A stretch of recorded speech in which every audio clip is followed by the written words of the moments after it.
Blimba, Chicken Shamin, Khote KMK, and a whole bunch of other AKAs. The Sobering Podcast, Season 5, Episode 4. We're back in this. Full marks for that one, dog. No mistakes. No mistakes allowed, man. Memoranda. No mistakes allowed. Verbalize, young man. Verbalize. Come on, man. It's Big Fred, aka Steve Compella, speechwriter. You know the vibes. We out here, man. Kemche boys. Kikits. Please, but shout out to Sharpville on Sharpville Day, dog. Again. Come on. It's Sharpville Day. 18 Moye. Shout out to Sharpville. Shout out to Robert Sobukwe and the PAC. Shout out to Stokely Carmichael. Kwame Ture. Now. Shout out to Sharpville, Sharpville, Robert Sobukwe, you know. Robert Sobukwe.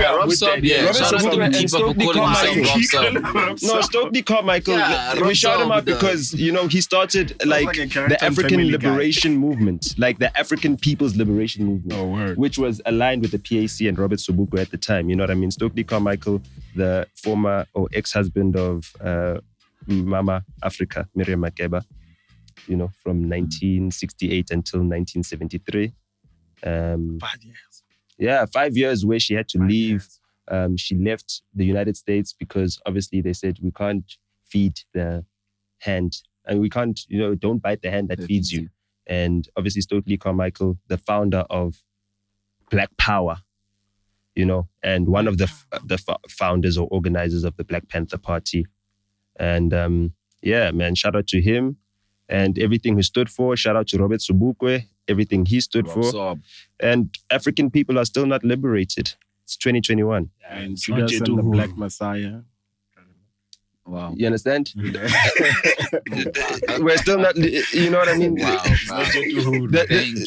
The Black Messiah was Stokely Carmichael because he was banished from the United States for his safety. He had to live in Guinea, where he lived with his wife, Miriam Makeba.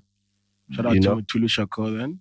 Out in Cuba, you know, nice one. And then what happened is that Miriam Makeba was made the United Nations ambassador for Guinea, and that's where she was able to speak on behalf of South Africa and all African people, and actually get us free. The reason why sanctions came to South Africa, which ended apartheid, is because of Miriam Makeba. Nelson Mandela was in jail, you know. All the liberation movement leaders were in jail at that time, you know, since 1964.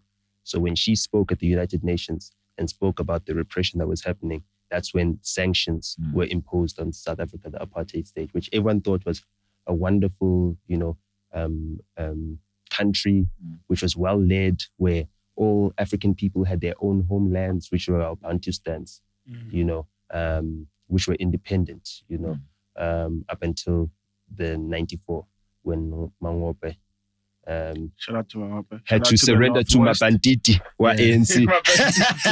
Shout out to the Northwest. You understand? Come on, Northwest. You know the vibes, man. Tswana boys well right. Shout out to Nota, man. Happy birthday, bro. Happy belated birthday, Thank bro. you.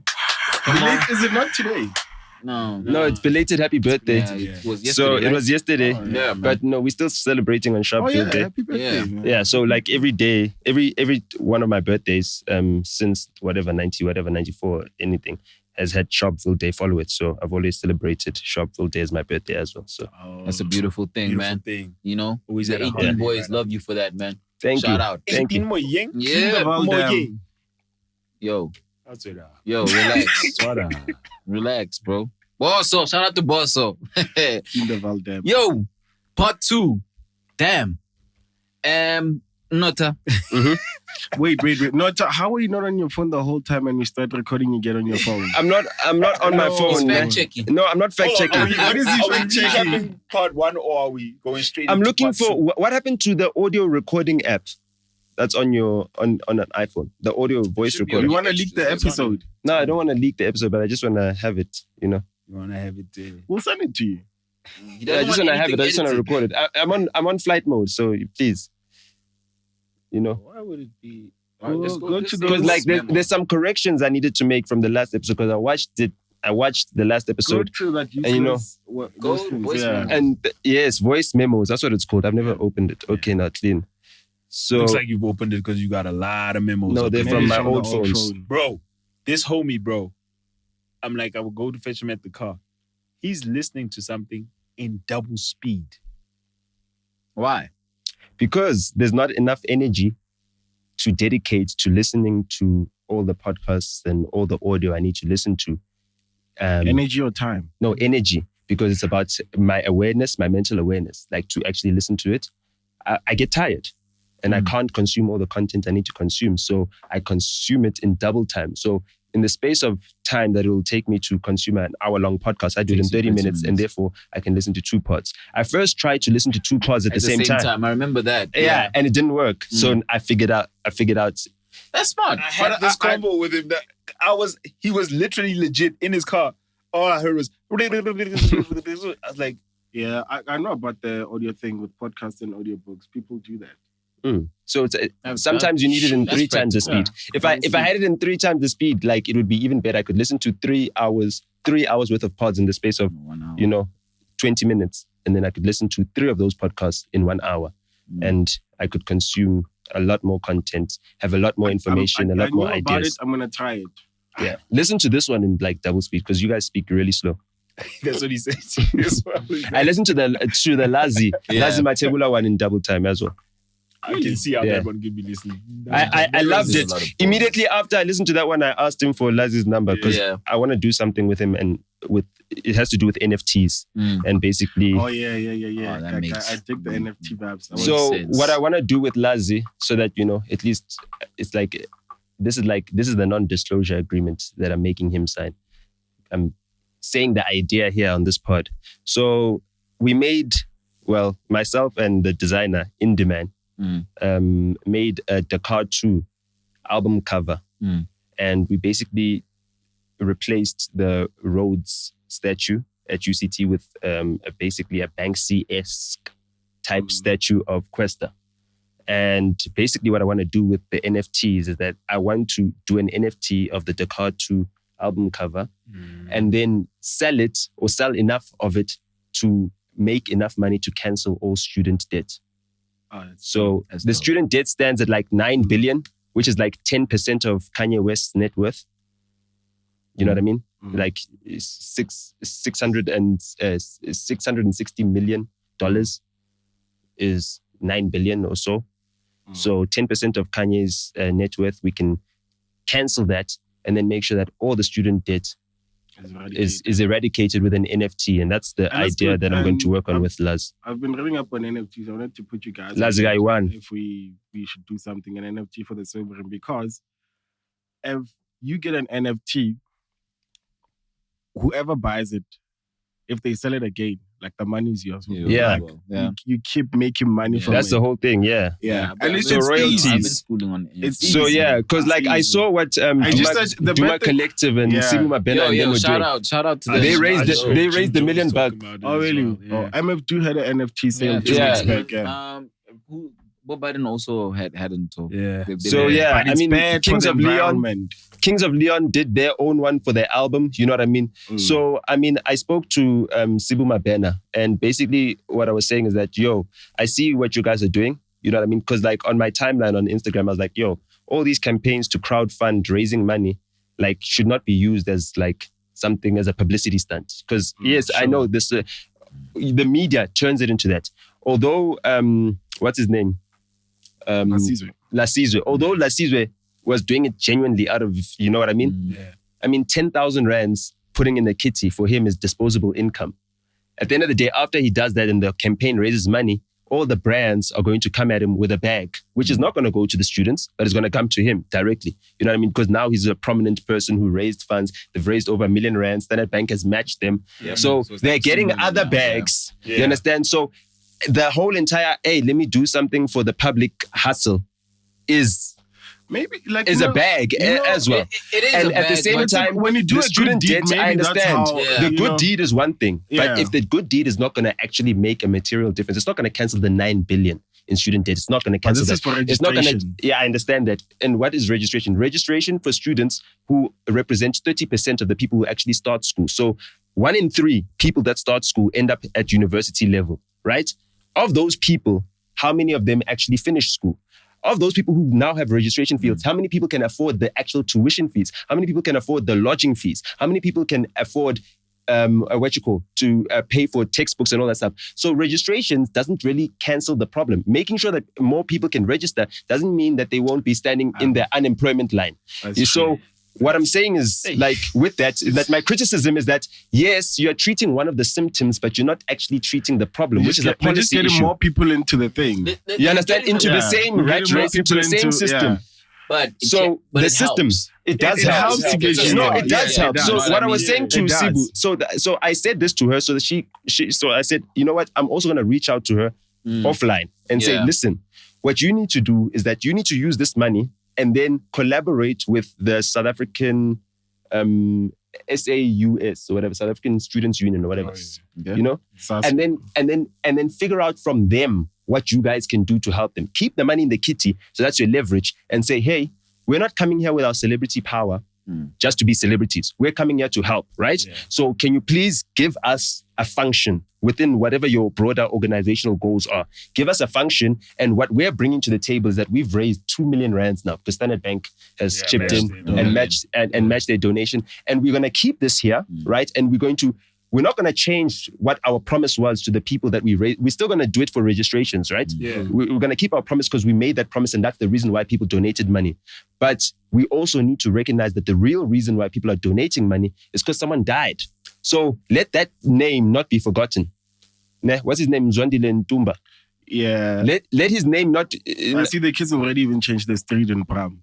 You understand? Like they changed the signage. So the signage of the street. So let his name not be forgotten, because the reason why people are actually now saying, hey, this is actually something that needs to change. We've been fighting this since 2015. That's the reason why the Dakar 2 album cover was that, because we made the album in 2015. We're commemorating the students' uprising, the Rose Must Fall a movement, the protests. You know what I mean? That's the reason why the whole entire thing was themed on that. You know what I mean? It was a time capsule to say that when this album was made, this is what was happening in South Africa. Yeah. And we were actually saying, hey, decolonize our education, which is why Rhodes needs to fall, because he's the big figure of colonization. You know, he was sent here by the Queen to colonize this place. And so my conversation with Duma Collective's Sibu, you know what I mean, was to say, let's make sure that although you've already moved and the horse is bolted, right?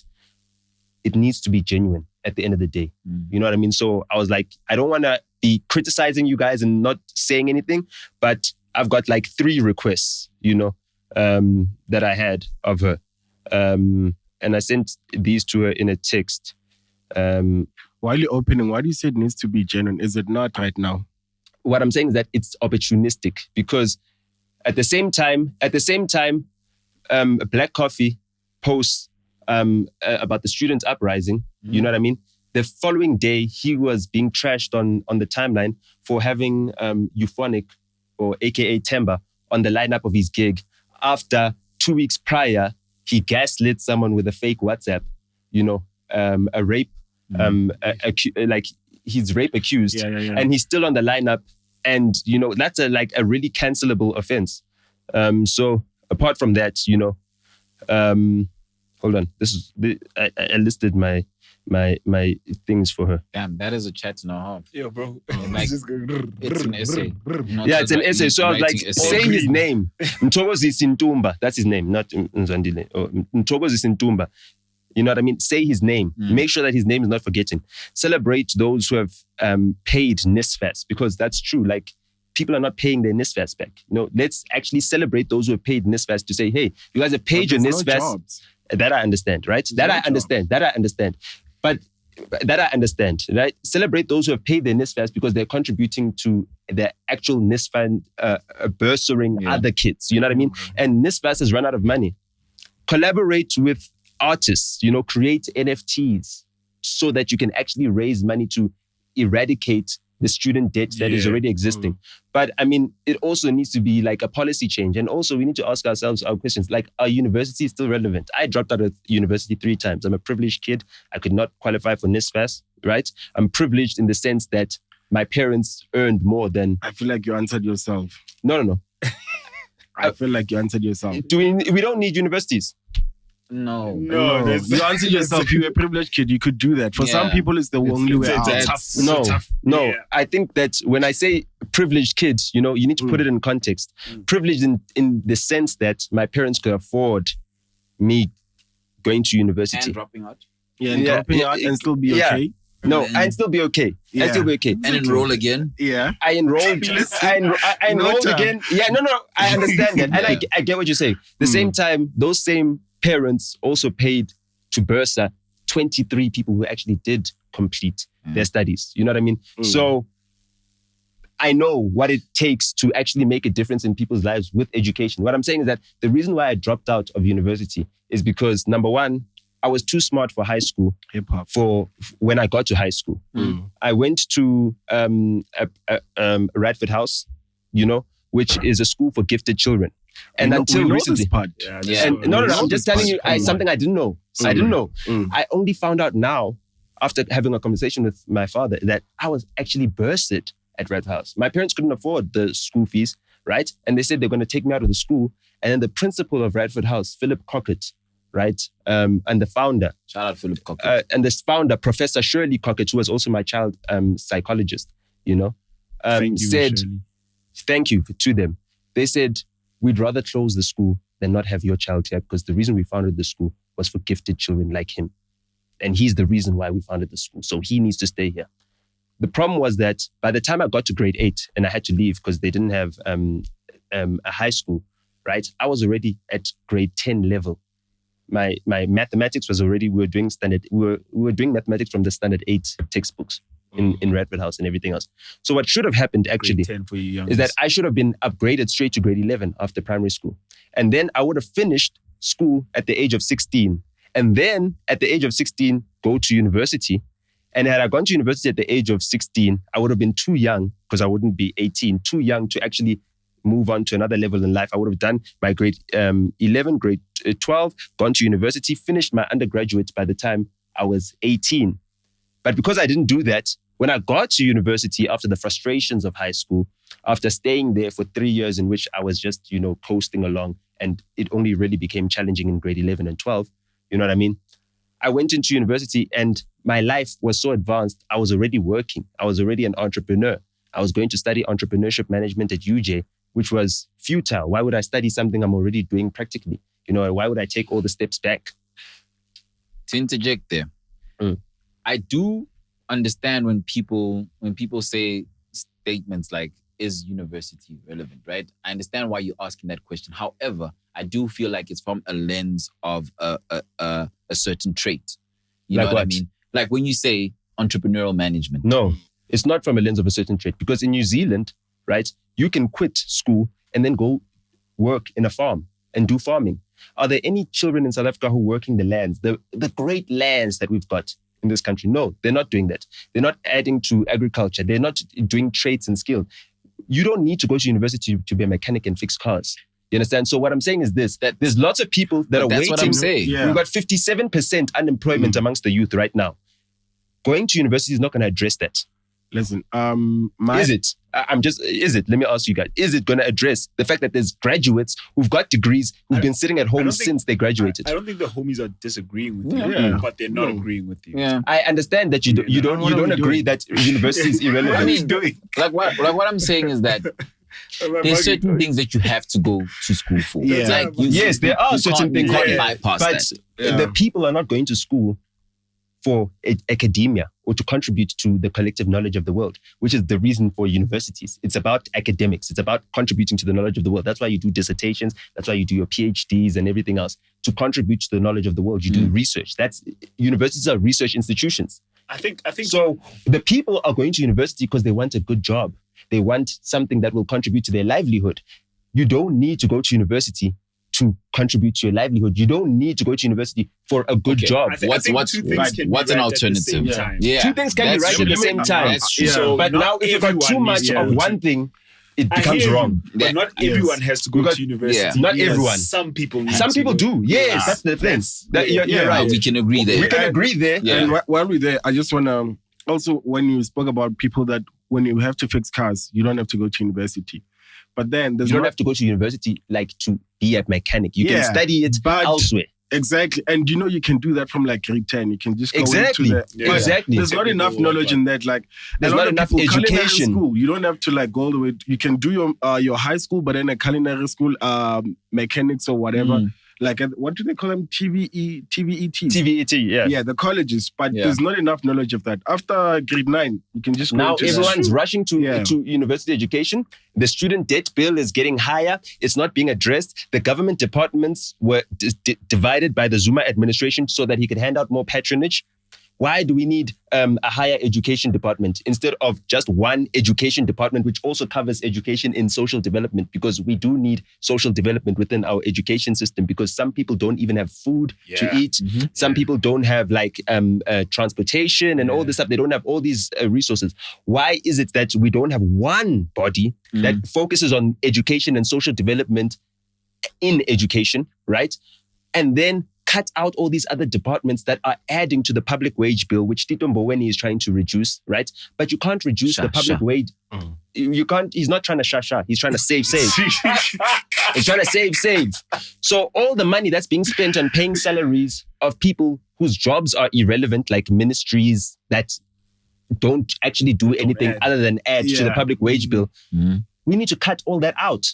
We need to cut all that graft. And the only way we can do that is if we change the people's mindset, because people think that the government's function is to address the unemployment problem. And that's not the government's function. The government's function is to have policies that foster an environment in which small businesses can thrive, because those are the people who are addressing the unemployment problem. We're not addressing that. And so my problem with this thing of now crowdfunding, raising funds for all these things, right, is that we're adding unnecessary attention to the wrong things. It's unnecessary to the wrong things. It's the wrong thing because there's too much of that, and it's not addressing the actual problem, the underlying problem. You know what? I feel like this is not a part 2. We're going on a tangent right now. Yeah, we go. No, this is part 2. This is part 2. This is part 2. This is Look, part 2. But these are the things that we need to address, because the whole entire thing that we're starting with part 1 is that what are we as the people who are now vocal, the youth, the people that have influence, right, doing? We spoke about, I spoke about how, when... Social currency.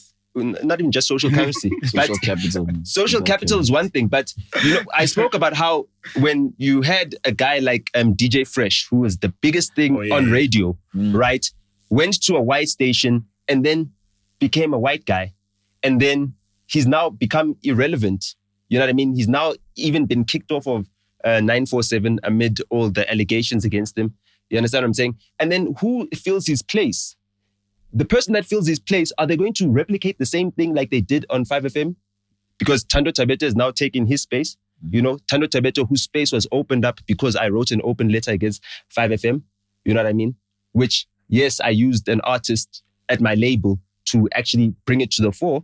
But the whole entire problem was like, hold on, this is a youth movement. This is a youth station. It needs to be actually speaking to the issues of the South African youth. The black youth of South Africa needs the power of 5FM. That was the title of that open letter. It was addressing the fact that the black youth of South Africa does not have the power of DJ Fresh, who's using his position of influence to just benefit himself primarily. You know what I mean? And elevate his own brand primarily. But he's not addressing the issues. He's Boston. Boston. Yeah. Exactly. He had the scholarships with Boston, but I mean, he was just a brand ambassador for them. It's not like he's now a lecturer teaching kids and everything else. Boston, by the way. No diss to Boston, but I'm talking about him. He used his brand to make Boston cool, but was he using his knowledge to actually elevate the general public like DJ Spoo is? We don't give DJ Spoo enough credit. You know what I mean? What he did, the hustlers mentality that he brought into his show, into his YFM show. You know what I mean? That hustlers mentality that he brought into that is something we don't give him credit for. How many hustlers in the hood started hustling because they were listening to that thing daily? And he was like the hustler's Bible. He wrote the book. He did the 2020 Vision 2020 summits and everything else. He started this Smoo Liope education fund. You know what I mean? Slef with MoFire. When you buy MoFire, it educates people through the Slef thing. That's adding to social development. All the things that DJ Smoo was doing. And then when he got on stage at Metro FM Awards and tried to promote a black-owned brand, right, which is helping educate people, he was sanctioned in the worst way possible and fired and then blacklisted. And so he wasn't able to get back to radio. He had to start his own radio station, which was targeting another audience that is forgotten, that is, underserviced as well. And this radio station is not going to get the advertisers that Prime Media has. It's not going to get the advertisers that YFM has, because Black people don't have that social capital. Or 5FM. 5FM is a public broadcaster, but it's got social capital because it's run by white people, and white people invest in their own things. That's where the social capital comes in. Yeah. You know? So basically we had Smooth, who's a great guy, cancelled. We had him cancelled for just holding up Mo Fire and saying Tito or whatever on the Metro FM award stage, right? And then we banished him. We didn't banish him. No. I'm saying our culture, we did, because we didn't support him. Did we cancel Smooth at any point? Did we stop listening to Metro FM because they cancelled Smooth? No. We didn't use our social power to ensure that he was given a voice. We were not cancelling Smooth. We did. Because was not in our faces anymore. Our inaction is the reason why he was forgotten, and all the initiatives that he started were forgotten. Yesterday was Saturday. Every single Saturday, DJ Smooth trends. The reason why he's trending, the reason why he trends on Twitter every single Saturday is because small businesses advertise under his name. Yes. He's still continuing the hustlers mentality. Is that endorsed or supported? No. Metro FM has Ask a Man. Ask a Man used to trend when it started. JJ. That's my OG. You know what I mean? JJ Sessing. You know what I mean? He's from Bada Bing as well. You know? He's from Bada Bing. That trends or used to trend. It used to trend all the time. Yes, he did. He did. No Cliff Terrace. Yeah. So it used to trend all the time. Ask a Man, right? It doesn't trend anymore, right? It doesn't trend anymore because now there's so many other platforms where people can speak about relationship problems, asking a man, all this type of stuff. Yes, brilliant radio concept. But what is it actually doing to the social fabric of this country? Is it improving it? Is it helping? You understand what I'm saying? No knock to JJ, but it's a nice initiative. But you're not going to find Metro FM then saying, DJ Smooth, you're doing something that is brilliant. Every single Saturday it trends, right? Let's also give this a platform on our radio station. Let's have you back. Let's bring you back. Because you were here trying to support Black businesses, trying to say, hey, Black businesses support. He's got his own station, but the initiative, that DJ Smooth trend can be a feature that is added to a radio station like Metro FM, which is about uplifting Black people, right? And has a target audience of people who are like 30 years old, the ballpoint or the bullseye target market. Sorry, that's your advertising people speak. Yeah. The bullseye. It's a beautiful thing, man. You know what I mean? The bullseye target audience is 30 years old, right? These are people who are either in business, starting businesses, or about to start businesses, or working in corporations where they've got side hustles and everything else. That's the type of initiative they need. They need something that's going to support them. So DJ Smooth started this initiative. They can pick it up. They pick up things of social media all the time. Why don't they pick up the DJ Smooth? You don't have him, but have that initiative there in your show. Let's use our media. Let's use our power to actually uplift our people. We're not doing that. We're not conscientizing people. We're not telling them that university is not the only way for you to actually change your life. You understand? University is about academia and contributing to the collective knowledge of the world. You understand? So I understand what is the power in academia.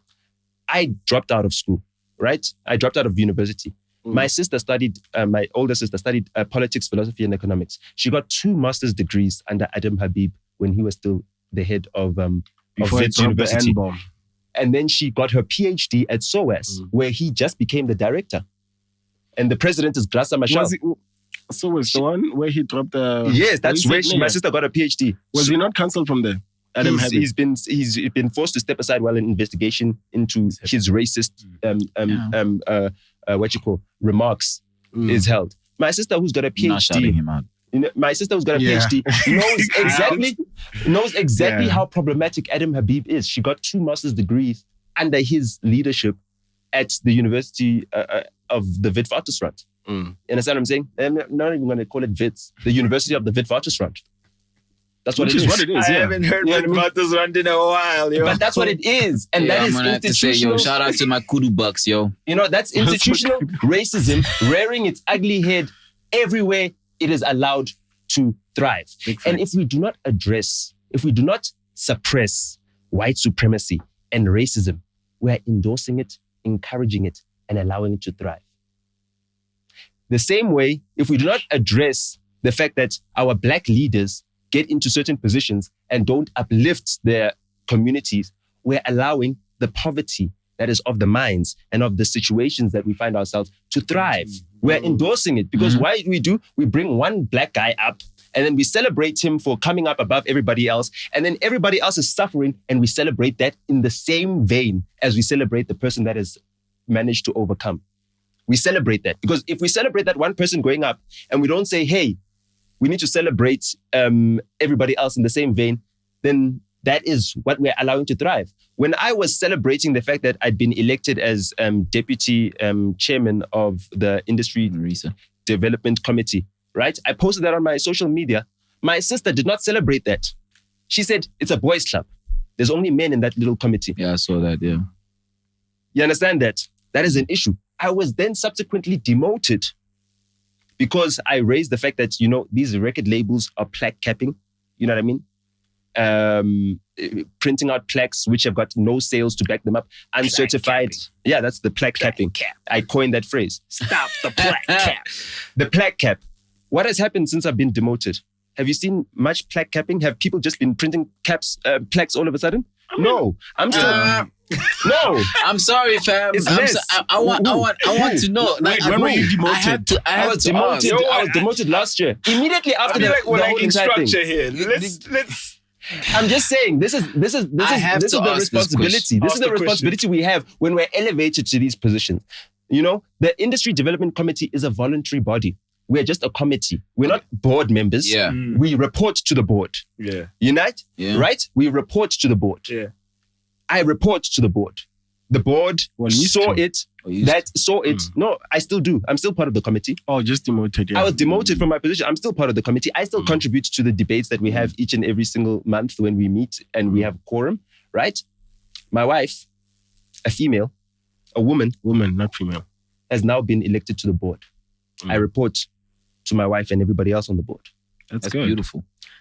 That is using shout out to what we have. Shout out Nota's wife. I don't want to say Nota's wife. Can we say her name? Yeah, shout out to Miss Guguletu Kumar. Shout out to Miss Guguletu Kumar. What's the station name again? Berita. Yeah. Berita, yeah. Shout out to Berita. You know what I mean? So, again, when we are held accountable, when we don't just celebrate blindly, we're able to see what is our duty here. Our duty here is to, ensure that we redress the past imbalances. We actually change the industry for the better.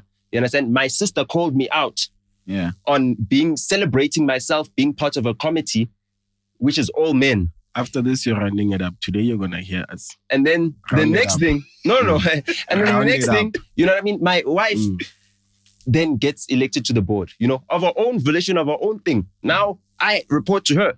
That's beautiful. That's beautiful. Now, okay, cool. Let's go on this plaque capping thing, right? Like you said, a lot of the things that you're saying are very important. And this is actually, it's a minor point, but I want to understand it, right? I want to understand why plaque capping happens, right? I also want to understand why it seems you have called out one big corporation for plaque capping. And it appears as if that's the only one that you point out. And that's the only one that does it. You see, but now, right? When we look at on other the things, same platform, when Sony, let me get through. Did a little plaque capping with AKA, I called them out on this very same platform. We'll give you that. Yeah, okay. That's the truth. That's the fact of the matter. But you weren't as vocal. They made one error. I don't think it's one error. Under my watch. No. Trust me. I check on all of them. I think we can agree. I check on all of them. Okay. I check on all of them. Let's ask this question. And we're gonna even go back to 20 16. Right? When we had the Art Lifers and Sobering year wrap up. And I had brought out a specific song and we were like, it was actually mild. It was okay. That was Dreamwork. Yeah, you did. Then Dreamwork comes up and it's gotten the most numbers that AKA has in his catalog. Because of Ringback Tones. How do Ringback Tones give you 53 platinum they did that with Nyasfela Ngawe as well. Now, ringback tones, 30, listen. Ringback tones. That's the thing that you guys don't understand. Ringback tones, right? That's color tune. Yes, color ringback tones. Yeah. That's the thing. They get you 53 times platinum. When Keenan Forbes, right? As you can see the contact here, Keenan Forbes. Yeah. Right? When he posted this plaque, I said, according to the letter, levels qualifies under the old certification rules before December 2015. Platinum was 40,000. Then before that, that's almost 8 times platinum. So it's not 10 times platinum. So levels is not diamond. So I called it out here on this platform and I said, I waited for the right platform. But I spoke to him, as you can see. Yeah. He says, okay. Yeah. Congratulations on 1 million sales of Dreamwork. That's worldwide platinum. Yeah. Said, thank you. You sold 1 million records in South. Now, the reason why color ringback tones, like I need to use a phone that's actually connected to the internet because I'm disconnected. Let's go to the RISA rules. No. You can put me on the Wi-Fi. Put me on the Wi-Fi. Put me on the Wi-Fi. So I can go to the RISA website, which actually has the rules. So if you guys actually observe the rules, we'll put the link in the description. Are we? The rules, the certification rules. They have to see it. I will put it. The RISA rules. Right? So the certification rules, right, then states that there's different levels at which you can get awarded a sale, right? So it's called track equivalent, right? It's either when you've got a certain amount of streams, right? So 1,250 streams is equal to 1 track sale. Yeah. Right? Or something like that. Okay, I don't want to... 125 streams is equal to 1 track sale. 1,250 streams is equal to 1 album sale because 10 track sales is equal to 1 album sale. Okay? And so that's how it works. Tones, how many ringback tones? 30. Oh, no. It's changed now. It's 22. How many ringback? So 22 ringtones. 22 ringtone subscriptions. So counts as what? 1? Yes. So now ringtones, the way it works is that it's weekly. You subscribe weekly. You pay weekly. Even if you pay monthly, you pay weekly. Your payment is broken down into monthly things, right? Now, if you say 1 track costs 10 rand, right? Let's say 1 track costs 10 rand. No. I'm just saying this is how this is how these certifications actually work. 1 track costs 10 rand, right? Yeah. If 1 track costs 10 rand, right? How many streams does it take for you to get to 10 rand? And that's how you actually break down the number. It takes you 125 streams for you to make 10 rand, right? But ringback tones. Now, with ringback tones, 1 ringback tone is 50 cents a week. Yeah. How many ringback tones does it take for you to get to 10 rand? Like 20. 22. And it's 22. It's 22. I understand, but it's 22. On the rules, it's 22. On the rules, okay. We're talking about money. Okay, cool. The discrepancy, there's a room for an error of 10% there. You understand? Sure. So therefore, somebody pocketing it. So therefore, 22 ringback tones equals to 1 sale because if 1 track costs 10 rand, that's a huge technicality. It's not a technicality, it's the rules. Yeah, it's the rules. But now, how do you get to that huge number from ringback tones? Because a song like, and now I'm going to show you, like, especially whoa. Now that wait. I'm giving you the facts, right? And I'm going to show you some Dreamwork, right? I'm not going to show you Dreamwork because Dreamwork hasn't sold as many copies as Nyasfela Ngawe. How many has Nyasfela? I'll tell you right now what it's done in the last month, right? No, what's the plaque for Nyasfela now? It's for the ringback tones as well. What is it? It's 2 million sales. It's 2 million sales. That's how many times platinum? 102 times platinum. That's crazy, though. Yeah, that's the best selling. Hold on, that's the best selling. Wood is 1 million sales. Wait. So you're telling me Dreamwork is bigger than sales? No, it's not. Ngutu is also over 1 million sales. It's also over 50-something sales. Dreamwork has just caught up, and this is about this ringback tones. It's just dog. So you're telling me, Dreamwork is basically bigger than All Eyes on Me. What I'm saying to you is this. As a catalog owner, this is the app that we use.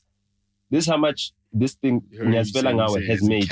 Mondia Media. This is how much it's made in ringback tones now. This year alone, since January. It's not even 3 months yet. This is how much it's made. I love this. Is beautiful. Now, I can't show this to anybody. Bro, this I will never dispute Nyasfela now. No. Never. DreamWorks has done the same thing. I will never. DreamWorks has done the same thing. Now, what happens with Ringback Tones when you subscribe to Ringback Tones? You subscribe to Ringback Tones, right? And the reason why, hold on, I'm explaining it to you. The reason why Nyasfela Ngawe did so well with Ringback Tones is because when we released it on Ringback Tones, we gave a 3-month exclusive to MTN. MTN then sold 2 million of those subscriptions. No, we're not disputing. No, wait. I'm not disputing Nyasfela. I'm telling you of the ones that I know. I'm telling you the one that I know because I've got. Do you know the ones of Dream? Do you know about Dream? Let's get to that. I will get to that. Cool, that's this what explanation. Yes, that's what I will get to that. So now, when MTN sells those 2 million subscriptions in that 1 month that they had the exclusive, right? Those 2 million subscriptions, right? Yeah. If you divide them by 22, how many sales is that? Not many sales. And just under it's ridiculous. It's ridiculous. Just under Probably 100,000. 100,000. Yeah, That's 100,000. Now, when you divide that by the 20,000 that it takes to go platinum, how much is that? That's 5 times. Yeah. Each in a month. In a month. It went 5 times platinum in that 1 month. Now, the thing about the Ringback Tones is that in that 1 month, those people who subscribed... No, I like this. It makes sense. It's a dope explanation. So in that 1 month, those people that subscribed to Nyasfela Ngawe, did they change their Ringback Tone? No, they didn't. When they actually got a new Ringback Tone, they added another Ringback Tone to the one that they already have. Some people have got 5 different Ringback Tones. If you call them 5 times, you'll hear 5 different songs when you call them. Right? So those subscriptions just stayed. And they're just accumulating. And that money is accumulating. As you've seen, in the last 3 months, Nyasfela Ngawe has made over 100,000 rands. No, not more over 100,000 rands. It's made over, so we get, on our deal, we get 21%. So that's a fifth of the money that's gross made. So if we made 100,000 rands in the last 3 months, it means the gross income for it is 5 times that, which is 500,000 rand. The song has made 500,000 rand in the first 3 months of 2021. Wait. Of Ringback Tones. Not because it's on the top of the streaming charts, because people haven't cancelled the Ringback Tones that they got when we did the exclusive with MTN back then. When we did a campaign with Vodacom back then. They still haven't cancelled those Ringback Tones, and the money just keeps accumulating and accumulating and accumulating. Yeah, I'm Thomas here because I see. Yeah, like I said, I'm showing you the evidence and the facts. That one is plain. And the same thing happened with DreamWorks because DreamWorks got an MTN exclusive as well, except it didn't do as well as Nyasfela Ngawe. It got 1 million within its first month. I don't know how much it's accumulated to right now or how much it's making right now, but what I can assure you is that it's making a shitload. Still, to this day. I'd have to ask Benza to show me his... As a catalog owner. As a catalog owner. You understand? I'd have to ask Benza to show me his stats. Like I'm able to show you guys. Yeah. Also, it's not because the song was big, just because people forget to cancel the subscription. And that's it. And the song had... And the reason the song sold so much, and the reason the song sold so much was because it had an exclusive with MTN who fed it to everybody. And I don't know how many people have noticed that MTN just gives you Jerusalem as a Ringback Tone, right? They just give it to you. And then you can... As an MTN subscriber, you've got this Jerusalem Ringback Tone or whatever. Or when the Rugby World Cup was playing, Hikom Diboka was now your Ringback. I don't know why MTN does that, but they do that. I'm just saying, if you've called someone who's got MTN and you've heard Jerusalem, just be a random rapper. Like it's not even just a random rapper. Ne? My father is on MTN. Ne? Are you gonna call him now? Yeah, I can call him with Wi-Fi calling. No, I'm just gonna call him for the sake of. Yeah. Oh shit! I've reached my call limit, so I need to reach out. So hold on. Hold on. I need airtime because I'm not on contract. I don't know why I'm not on contract. So I'm saying, my thing is this, right? Nyasfela Ngawe, we always got updates on them. Yo, this thing just went 2 times platinum. Yo, this thing just went 3 times platinum. Yo, that's me. That's documented. That was me. That was me. That was me. Of success. That was me. We do also got the 5 times the what you call the 500,000 sales updates when they presented Benza with all those plaques and dignity. The thing about plaques, right? When you give people plaques, they mean royalties. So some labels ain't paying their artists royalties like they should be. So they're not printing plaques. Because if you give me a plaque, like I want the money. You understand what I'm saying? I sold 1 million records. I need the money for the 1 million records that I sold. I'm just saying. I'm not saying that's in. You understand what I'm saying? is tricky, bro. For me, my thing It's is just like when Zoto Abantu has an egg sales business, and then all of a sudden she's got a Lambo, you know, and then the tax man then says, "Hey, we saw the Lambo. Come on." So Nota, with that said, yeah, what is the point of plaque capping? The plaque capping is what they do to promote the brand of the artist. and I get that. And that's the thing. And the artists don't know. How many artists know how much they're supposed to earn? It does work, dog. People buy into perception. People buy into perception. People buy into perception. Perception is huge. Let me tell you something. Let me tell you something. I get the You charge more. shows. You charge more. Okay, which label do you think, like new label, independent label, which label do you think sells the most in South Africa? Like independent label. Ambitious. Yeah. How many plaques have you seen them present? I just saw one that they just... I've seen a few. But I'm just saying, how many plaques have you seen them present? I'm just saying. No, we're not saying that. You understand what I'm saying? How many? Because at the end of the day, if they present the plaques to the artist, the check needs to come. Dog, you understand what I'm saying? You don't care if the check needs to come, guys. I'm just saying. They contract me. No. Let's not say that. No. What are you gonna do? Wait. I will not allow you guys to slander Ambitious because no one slanders Gallo. No one slanders Gallo for the sake spoken up. Yeah, and nobody spoken up. The one who killed himself. The one who died. R.I.P. Yo. You understand? Tell me. You understand? That's the condition that the artists are living in. But no one says, hey, come on, guys, why aren't you? None of you guys say that. But when it's Ambitious, everybody comes at them like a ton of bricks. You understand? It's selective. It's that whole black thing. Like, they black, we expect better from them, you know? You understand what I'm saying? Also that. I'm not going to lie, you're right. Yeah, you are. That's very true. But no one slanders any of the big labels where the artists are dying poor. Yeah, but you just happen to be talking about Ambitious. Yeah. All I can say is that I didn't say anything bad. When I look at Diamond on Instagram, I don't see them suffering. It's been a pandemic. We didn't say anybody's suffering. MT was crashing Mercedes Benzes. What are you gonna do? What are you gonna do? You're gonna crash it. You think he's not gonna pay for the AMG that he crashed? He has to pay for it. But he found out it wasn't his. Yeah, he thought it was his. By the company. The cars weren't his. Okay, let me tell you something. Rick Ross. Let me tell you something. If that's an advance, it's just like Nasty C. It's just like Nasty C. No one says Nasty C's got all these Benzes and all this stuff of advances, which is not his money. No one says that. Was he not endorsed by Mercedes? But he was endorsed by Mercedes. I'm talking about the ones that he has. I'm not talking about the one that he got because of the advertising campaigns. Yeah. I'm talking about the money that is being spent, the advance money that is being spent on propping him up. But you guys want to call out MT and Ambitious for it. MT at the same time is the same. No, hold on. MT at the same time, when you see him on his Instagram live, hold on. When you see MT on Instagram live, what do you see? You see him drinking lean. Yeah. Right? You see him smoking weed the entire time. We know that in his car accident, he was under the influence.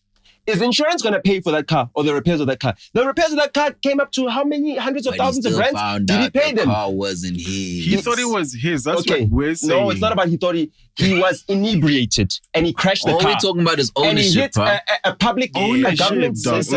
We're not talking about ownership here. Because what I know, all right? I understand that. What I know about Ambitious is that their deals are 50-50.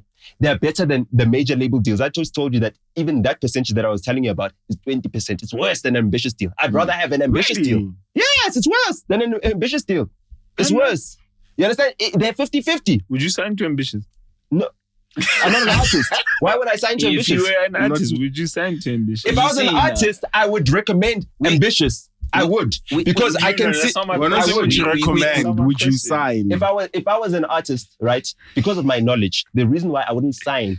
So you wouldn't sign? No, I would never sign to any label. Forget Ambitious. I would never sign to any label. Cool, boom. I wouldn't have to. But if I had to sign, right? The best label in South Africa is Ambitious. Okay. If I had to sign, if I didn't know anything, you know what? The best label to sign to is Ambitious. You know there's going to be a soundbite.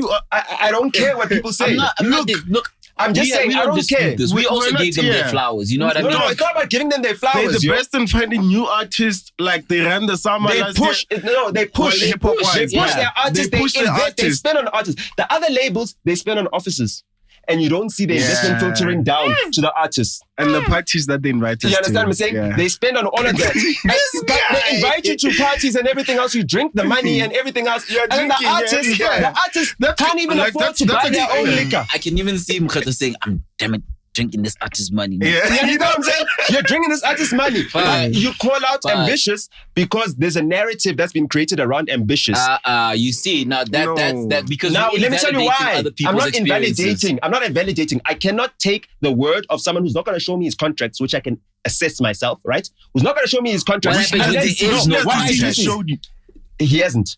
But I've seen Kanye West contracts, and therefore I can assume that if Kanye West is at Def Jam, we remember that time. If Kanye West is at Def Jam, I cannot assume that Kanye West has a worse contract than Nasty. So yeah, I'm just saying, he's Kanye West. So I'm just saying, I've seen Kanye West contracts, so I've seen the benchmark of the best Def Jam artist. I've seen the benchmark, so I can assume that Nasty is around the same region, which is worse than the deals that people are getting from Ambitious. Listen. Which is worse than the deals that people are getting from Ambitious. Let's say that on the record. Let's look at the artists that were at Ambitious, right? Let's look at the artists that were at Ambitious and that have left, right? The only person who I can say, when I see him on the timeline, he's not drinking, he's not balling, he lives a normal life, is Java. When Java left Ambitious, he had no bad thing to say about Ambitious. He said, I'm leaving, I'm starting my own label, I've wrapped up things, I'd like to thank Ambitious for everything that they've done for me. The other artists who feel like they were shortchanged and everything else, right? Do we know that they were genuinely shortchanged? Because we know how artists come at the labels for certain reasons. We know how Meg Thee Stallion went and dissed her label, right? Which offered her a deal when no one else wanted to offer her a deal. Yeah. Carl Crawford invested in her when nobody else wanted to invest in her. But because now she was signing a deal with Rock Nation, right? Yeah. Which is a rival to 1501 and everything else. Yeah. There was a whole entire beef, which Jay Prince had to say, hey, I had to sit everybody down and say, yo, Jay, you can't let your company, right, which you own a minority stake in, right, come at another black business and use a talent that you are now managing to come at another black business. Let's not do it like that. Let's not play it like that. At the end of the day, Ambitious invested in their artists. At the end of the day, if I was an artist and I didn't know anything about the record business and I just wanted to be an artist, the label that I know for sure would invest the best in me is Ambitious. They're the best record label in South African music history. They're the best. The way they treat the artists is the best. The way they fund their artists is the best. The way they resource their artists is the best. As for Mabala Noise, they were a flash in the pan. They were a flash in the pan. It was just a way for Regine Kabinde to, get a tax break from all the money he got from, performing Kaleninges on Nomvula Mokonyanya or whatever he was doing, The views expressed in this speech do not represent the Sobering Podcast. It's fine. He might have to put the board up, man. If he wants to sue me, open a can of worms he wouldn't want to open. So if you see a disclaimer in the beginning of the episode, you know why. The vibes. So Mabala Noise took the money from the water and sanitation tenders which Nomvula Mokonyane gifted them. You understand? I also enjoyed some water and sanitation money. I know Oskido put me on some checks for water and sanitation. Are you part of the problem? You're just as guilty then. Nota, do you ever wonder sometimes? No, hold on. I want to qualify that. When I'm saying I benefited, right? I benefited in that an artist at my label was paid money that I didn't even get a cent of. I didn't even take a commission of, in just the artist himself, because the artist, has their own moral compass. You didn't benefit financially. I did not. Okay. I'm just declaring with that decision. I didn't. At the end of the day, if the artist wants to get a check, and I say, yo, morally, this check is wrong. This check is coming from a woman who put my father in jail. So, but if you want to take that check, bro, even though you know my relationship with you and how I will see you beyond that, you know what I mean? You can take the check. I'm not going to prevent you from taking a check. I would never prevent any artist from taking a check. Why would you expect the artist to sort of sympathize with you and your dad? How close were you? I mean, if the artist is on my label and I'm investing in the artist and I'm giving them, and my dad invested in me to be in a position to actually invest in that artist who then is able to have a roof over his head, then able to feed his family, all the work that I put in. I'm just saying, if I feel some type of way, it's not about an expectation. Obviously, I didn't have that expectation, but I put it out there. You make that decision. Was he supposed to pay you back for something? No, it's not about paying one back. Were there no advances? It's not about, no, there were no advances. Oh, okay. There were no advances. There were no advances. I was like, if there were advances, it's a moral thing. I will see you differently. I will see you differently. You understand what I'm saying? All I'm saying is that at the end of the day, that's something that I wouldn't do. But it's fine. There was a song that was created for water and sanitation awareness that it never came out. I mean, it was just money. It was just money that was just coming in for whatever. But I didn't take a cent of that. You understand what I'm saying? And at the end of the day, I'm not going to stop someone from feeding their family or getting bread wherever they want to get bread. I had the same moral dilemma when we were performing at all the ANC rallies. You know what I mean? At the end of the final ANC rally that we performed at, afterwards, I went down. I said, okay, fine. We've done the whole entire ANC rally. I know that my relationship with this artist, our contract is coming to an end at this point in time. So anything I do or say will not now adversely affect them after that. Okay. The reason I told the lie is because I could not be because then they'd punish the artist. Yeah. You know what I mean? So now you can go ham. Now it's a complete... I can go ham, but at the same time, my wife is an artist. Mm. Yeah. You understand what I'm saying? My wife is an artist. And therefore, when I do go ham on these political, they say, let's strike his wife off the list. Let's blacklist her. You know what I mean? And all that type of shit. Yeah. They do that. Yeah. They do that. You understand? I've got a situation right now. I'm dealing with the Ekurhuleni government, because of my statements against Mzwandile Masina. His way of fighting back is saying, let me economically disadvantage a woman. That's how he deals with that. You know what I mean? Because I can't address Nota directly. You understand what I'm saying? Let me punish his pockets and everything else, or punish his wife's pockets, not him directly. I can't address him directly. It's a playful game. It's a stupid game to play. You understand what I'm saying? Julius Malema can say whatever he wants because what does his wife do? What business is she in? No, her business is to raise his kids and be in the family and, look pretty at the end of the day. With all due respect. With all due respect to me, but that otherwise she would be punished. She would lose out on job opportunities because of him. You know what I mean? At the same time, she would, because he's very vocal. I'm just as vocal as Julius Malema. I've got my own convictions, right? Mm-hmm. And because my wife is an independent woman who's a business woman herself, you know what I mean? Who is in a prominent position, in the recording industry of South Africa, even sitting on the board and everything else, things that I won't be able to do because I'm just so vocal and I call out bullshit. You understand? Because of that, they can then use what they have to punish her, to punish me. So it does end up coming down to me. It does end up hurting me. In the same way in which people say, oh, Nota, but you were so quiet all this time. Yes, I had to be quiet because that would knock Senzo's check. That would impact. That would stop him from feeding his family because I'm so vocal about things. So now but when I had the opportunity to confront, I can't. When I had the opportunity to confront Gwede Mantashe, right? I confronted him. So when you hear Younger Chief, my best friend, talking about Anizu Yuvan a piece, he's talking about a conversation I had with Gwede Mantashe. Okay, cool. Let's not implicate other people. I'm just saying, in Manelo, he made the song, he recorded the song, you hear the song. I'm talking about his song lyrics. He's there with Dalin Jebo, with the chief himself. You know what I mean? It's not like the artist that you see that went to what's this guy's name's funeral? King Zweletini's funeral. Yeah. Like, it's cool, yes, you guys are supporting your culture, but those artists never sang songs about Zweletini while he was alive. They never celebrated him while he was alive. 100%. Younger Chief celebrated Dalin Jebo when he was in jail. He was with him last week as well. He was with him last week. Because why? Dalin Jebo said, you are the artist whose songs I heard while I was in jail, calling for me to be released so I can come and lead my people. You understand what I'm saying? And therefore, I will celebrate you as an artist. I will give you chieftainship. Because I'm a king, I can make you a chief. He's really a chief now. Now he's officially a chief. Don't forget the chief. Right. Don't forget the chief. Now you will never forget the chief. Nota, can I just ask you something, man? Like, with everything that you're saying now, we know of silencing. Like, people have come out and spoken about things and they've been silenced. Like, aren't you scared? Like, I've just told you about the situation that you're telling me. I just told you about it. I just told you that for them to silence me, they go for my wife. Not even like, I heard about like the financial side of like they can cut their... I've got my own. I've got my own guap, so I make money. He's talking about like your actual well-being. Like, they can kill you. Yeah, they can come for me and well, You Either said way. you're gonna stay skinny so that you can dodge the bullets.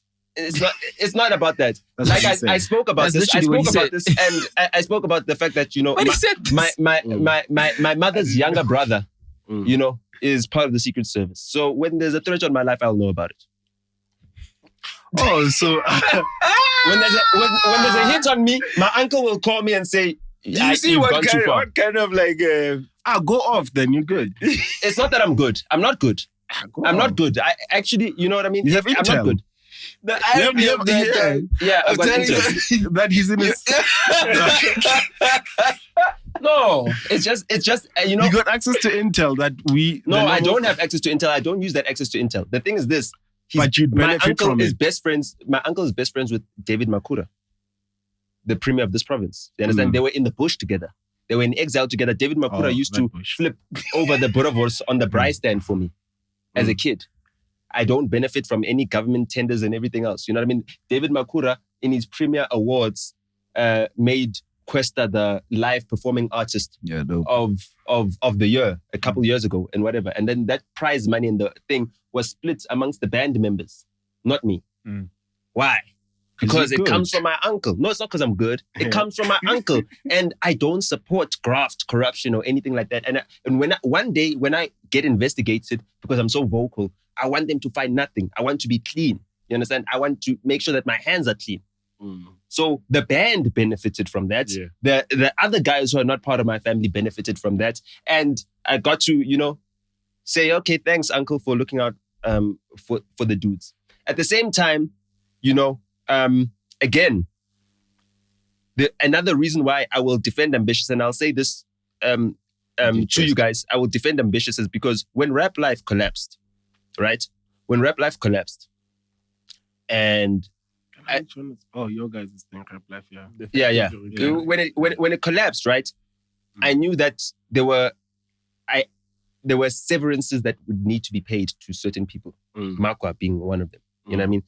So I was pushing for Makwa to become record executive because I knew I was going to leave, and I'd already prepared everyone, trained everyone for my imminent departure.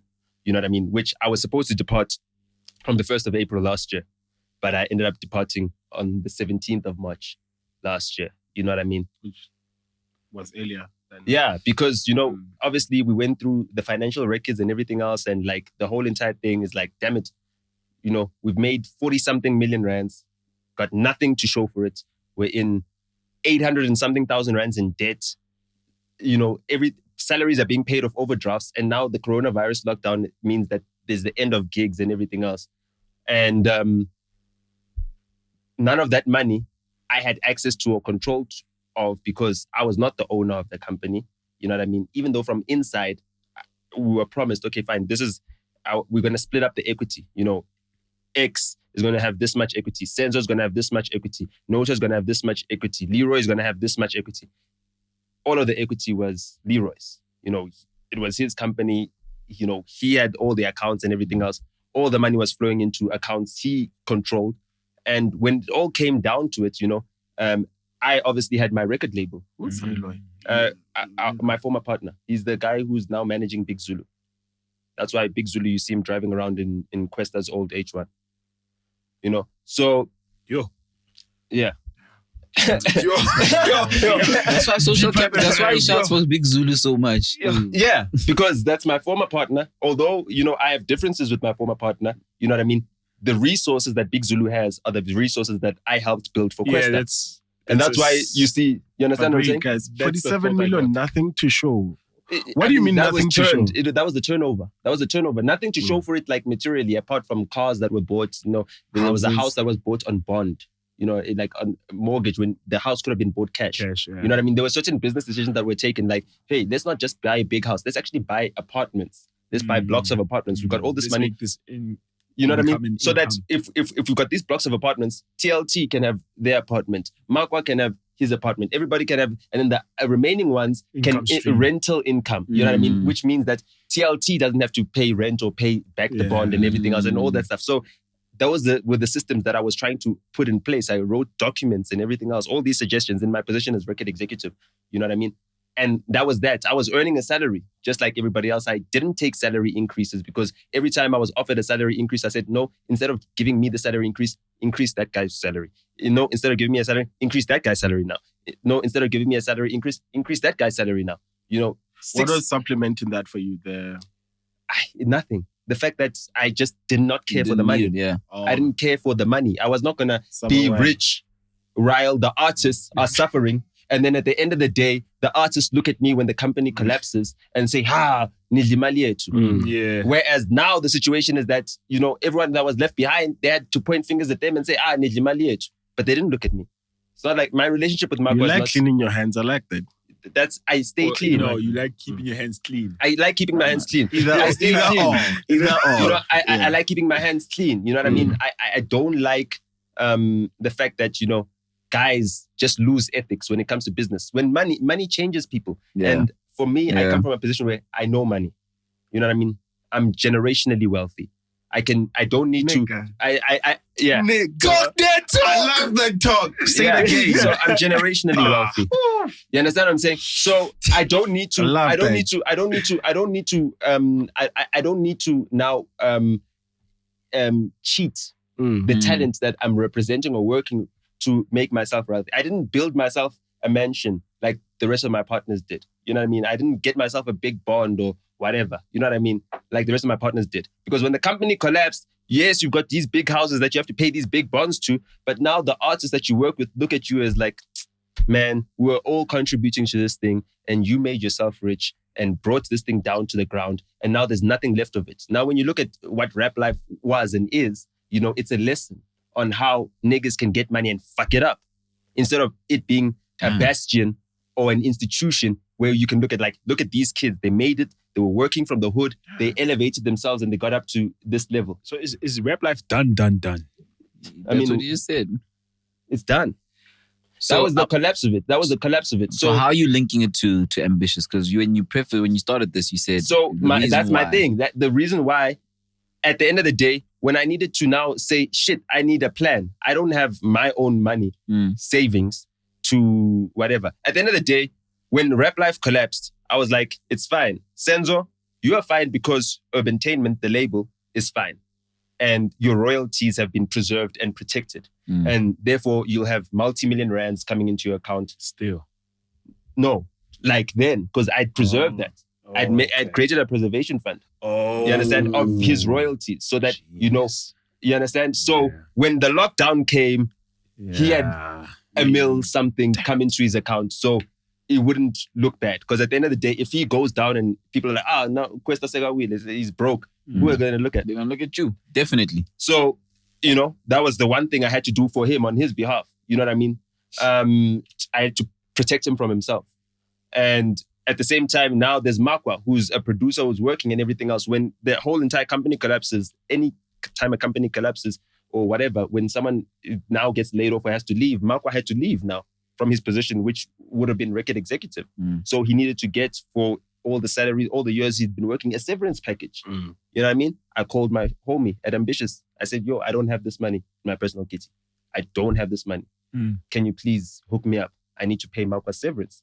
And he gave me 60,000 rands, of which was given to Mokgethwa as his severance check. Severance check is supposed to be like 1 week's income for each year that you've worked. You understand? So Mokgethwa then got 3 months' salary. You know what I mean? For each year that he was a full-time employee. And, that was, again, another big up because they helped us out of that embarrassing situation, a humiliating situation, which would have then caused Mokgethwa to then resent us. At the same time, I needed to ensure that, there was a car that was bought for Mokgethwa, which was supposed to be part of his payment that needs to be paid installments for. You understand?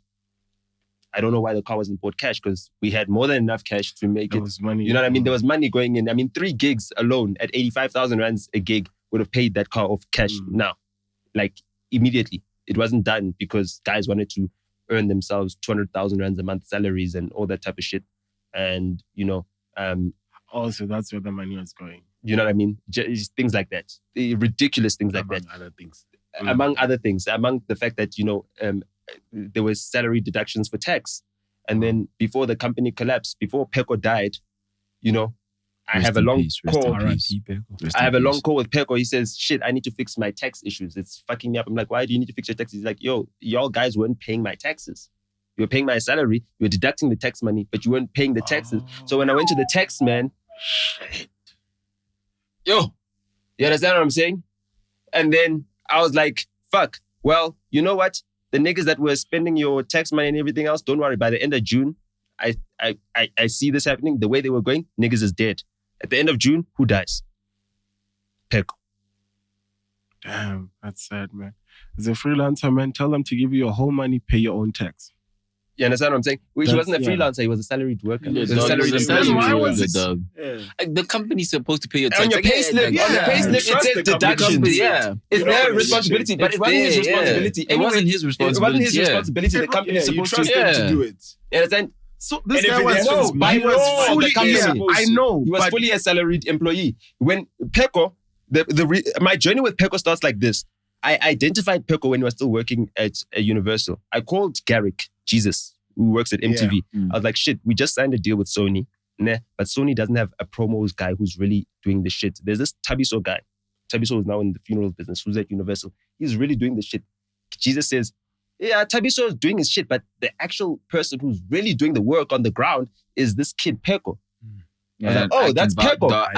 I can vouch, He's bro. active. Listen now. So what I do is that I reach out to Sony at that point in time, right? Through Given Ngwenya, who was former Will of Steel manager and was label manager at Sony, right?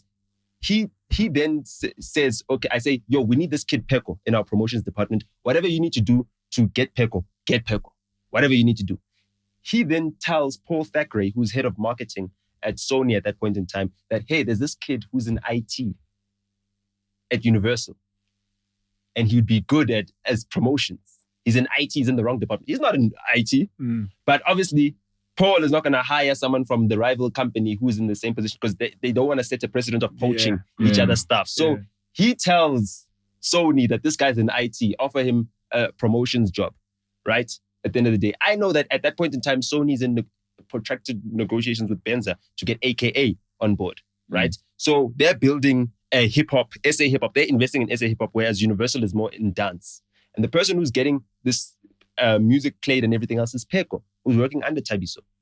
So let's hire this kid, because if we have this kid here and we're building this hip-hop empire, we're about to have the biggest brand in hip-hop at that point in time come onto this label, which will then materially benefit all the hip-hop artists on this label, Questa being one of them. You know what I mean? I find he's having his little, he's having a war with the label who is supposed to sell his music. I don't know why he thinks that's going to get him, better support, having a war with the label. They try to appease him. They even got him the Sama.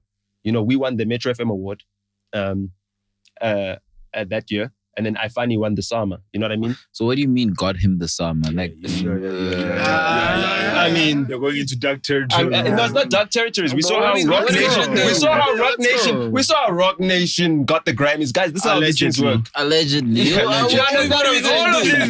Allegedly. So I'm just saying. So, they think to themselves, well, when he takes the Sama, he'll feel better about the label. Nah, he doesn't feel better about the label. Right? Yeah, I was about to derail, but... He doesn't feel better about the label. He still throws barbs at the label and everything else. You know what I mean? He throws barbs at everybody. Even Peko tries to calm him down now that we hired him at Sony. You know what I mean? Tries to throw barb at Peko, everybody, trashing everybody. You know what I mean? After rapping on a song, Chini Chini Soninzai, Kuba Nini Lambo. You know what I mean? Never.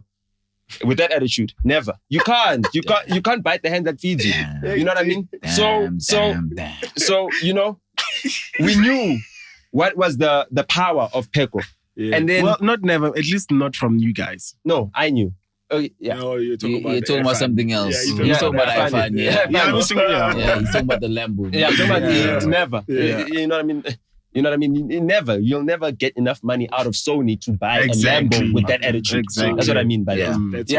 That's what I'm talking about. I'm talking about the line. The same thing. Yeah, good. No, I was just, okay, clean. Thanks for correcting me.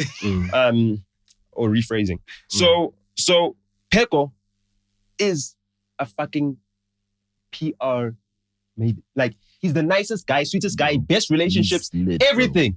I can say whatever the fuck. I can burn a fire under 5FM's ass and everything else. Because I know that I've got my fixer Peko to who's gonna walk in sweet talk everybody. Man, what you know what I mean? Whatever. Gent, you know what I mean? I know I got Paul Thackeray who's gonna go then talk to Thingamajig, Paul Thackeray, who's the head of marketing at the time, who's gonna then talk to 5FM station management and everything else and whatever. And then guess what happens? Guess who was on the station management team at 5FM? Aisha Mohammed. Where's Aisha Mohammed now? At Sony, head of marketing.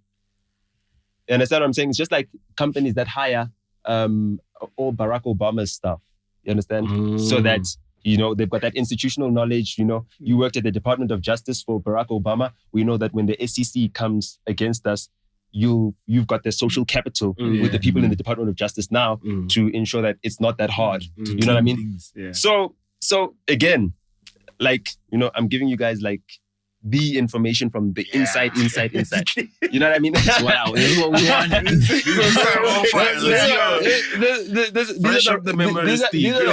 These are the raw files. So Peko, bro, at the end of the day, for the value that he was adding, was not given the elevation and the promotions that he deserved at Sony. That's what I felt. You know, personally, I felt that. So when he decided to leave Sony, we're like, let's hire him at Rap Life. Let's give him a salary. You know what I mean? Let's make sure that he's good. Fine. You know what I mean? Let's make sure that he's our promo guy. Although my partners as well wanted to use Peko as a way to say, okay, Peko's also got the institutional knowledge and everything else. You know what I mean? When we want to get rid of Nota one day, at least we'll have Peko. You know what I mean? Have a guy in place. But no, I know, but the thing is that it's business. So at the end of the day, my relationship with Peko was much deeper than that. You know what I mean? Like, he was actually my eyes and ears. He was actually watching over things. You know what I mean? So that I didn't need to be there. I didn't need to be there to take all the artists to radio interviews and all those. I didn't need to plug them at Rap Life. I didn't need to carry out those things. I just needed to make sure that I managed the relationship well enough so that Urbantainment can get what it needs to get out of the deal that we have, you know what I mean? So that we can execute the 3-album deal that we have with Sony for Questa, you understand? So that we could also ensure that I also manage the situation with Kid X, who's got his own deal with Sony. So none of these artists are at Rap Life, you know what I mean? Questa, Urbantainment. He only ever released one single under Rap Life, which was the one for the Jameson competition. You know what I mean? That was the first and last single he released with Rap Life. The Jameson competition. There's some Jameson competition he Jameson did. Connect and whatnot. Yeah, they did some competition where they found some guy from K1 and they released a song, you know what I mean, called Dreams, featuring Questa, or Questa featuring some new artist. That was released under Rap Life. He's now on his own label that he's releasing with now, the new single that he just released. Isn't he with, I don't know how this is like, isn't he Afro Corey now? But either way, he's got a new distribution deal. Like, that's his own label. Okay. That's his label. You know what I mean? That's Urbantainment. Is that it? No, that's him. Urbantainment is me. Oh, that's you. Oh. Understand? Urbantainment is me. Also, I signed TLT as a group of 3 people. They got their own label. I signed them as a group. You know, as a trio, as a group. Makwa, Petejo, and Vusi.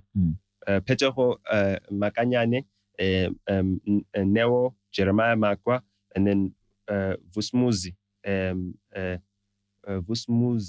Rantla, which is Trouble, right? I know these guys' names because I used to book flights for them all the time. So that was TLT as a group, right? We sent them to X Factor as a group. And then after that, from X Factor, Oskiro was like, y'all niggas ain't this nigga Makwa, he's not fit to be on the stage as a group. You guys need to figure out something. But that's when TLT became a duo. But they were signed under Urbantainment, right?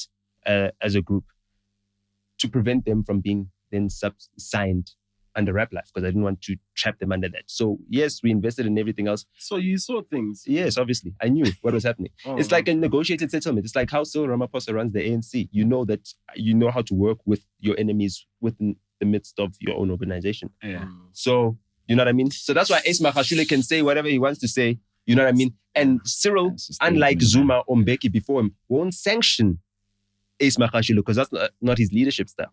You understand? That's like, he'll let you, but you've got your own skeletons that will come undone. The justice system will deal with you. I don't have to strike against you. Zuma as well. There's a commission which you placed yourself before you step down as president. You know what I mean? Which is going to deal with you. So I don't need to deal with you. So when I see you at Zweletini's funeral, it doesn't need to be beef. You understand what I'm saying? Same thing with Big Zulu. You understand? When I see what y'all guys, it doesn't need to be beef because... You can't see... Then are you saying there's... I'm talking about me. Oh, okay. I'm talking about me and Big Zulu. Oh, okay. I'm talking about me and Big Zulu. That's why I'm able to say, although my former partner is behind the management, so is behind me, I can... So you and homie aren't cool. That's what you say. You and Leroy are not cool. No, we're not cool. But at the end of the day, it doesn't mean that beef? us.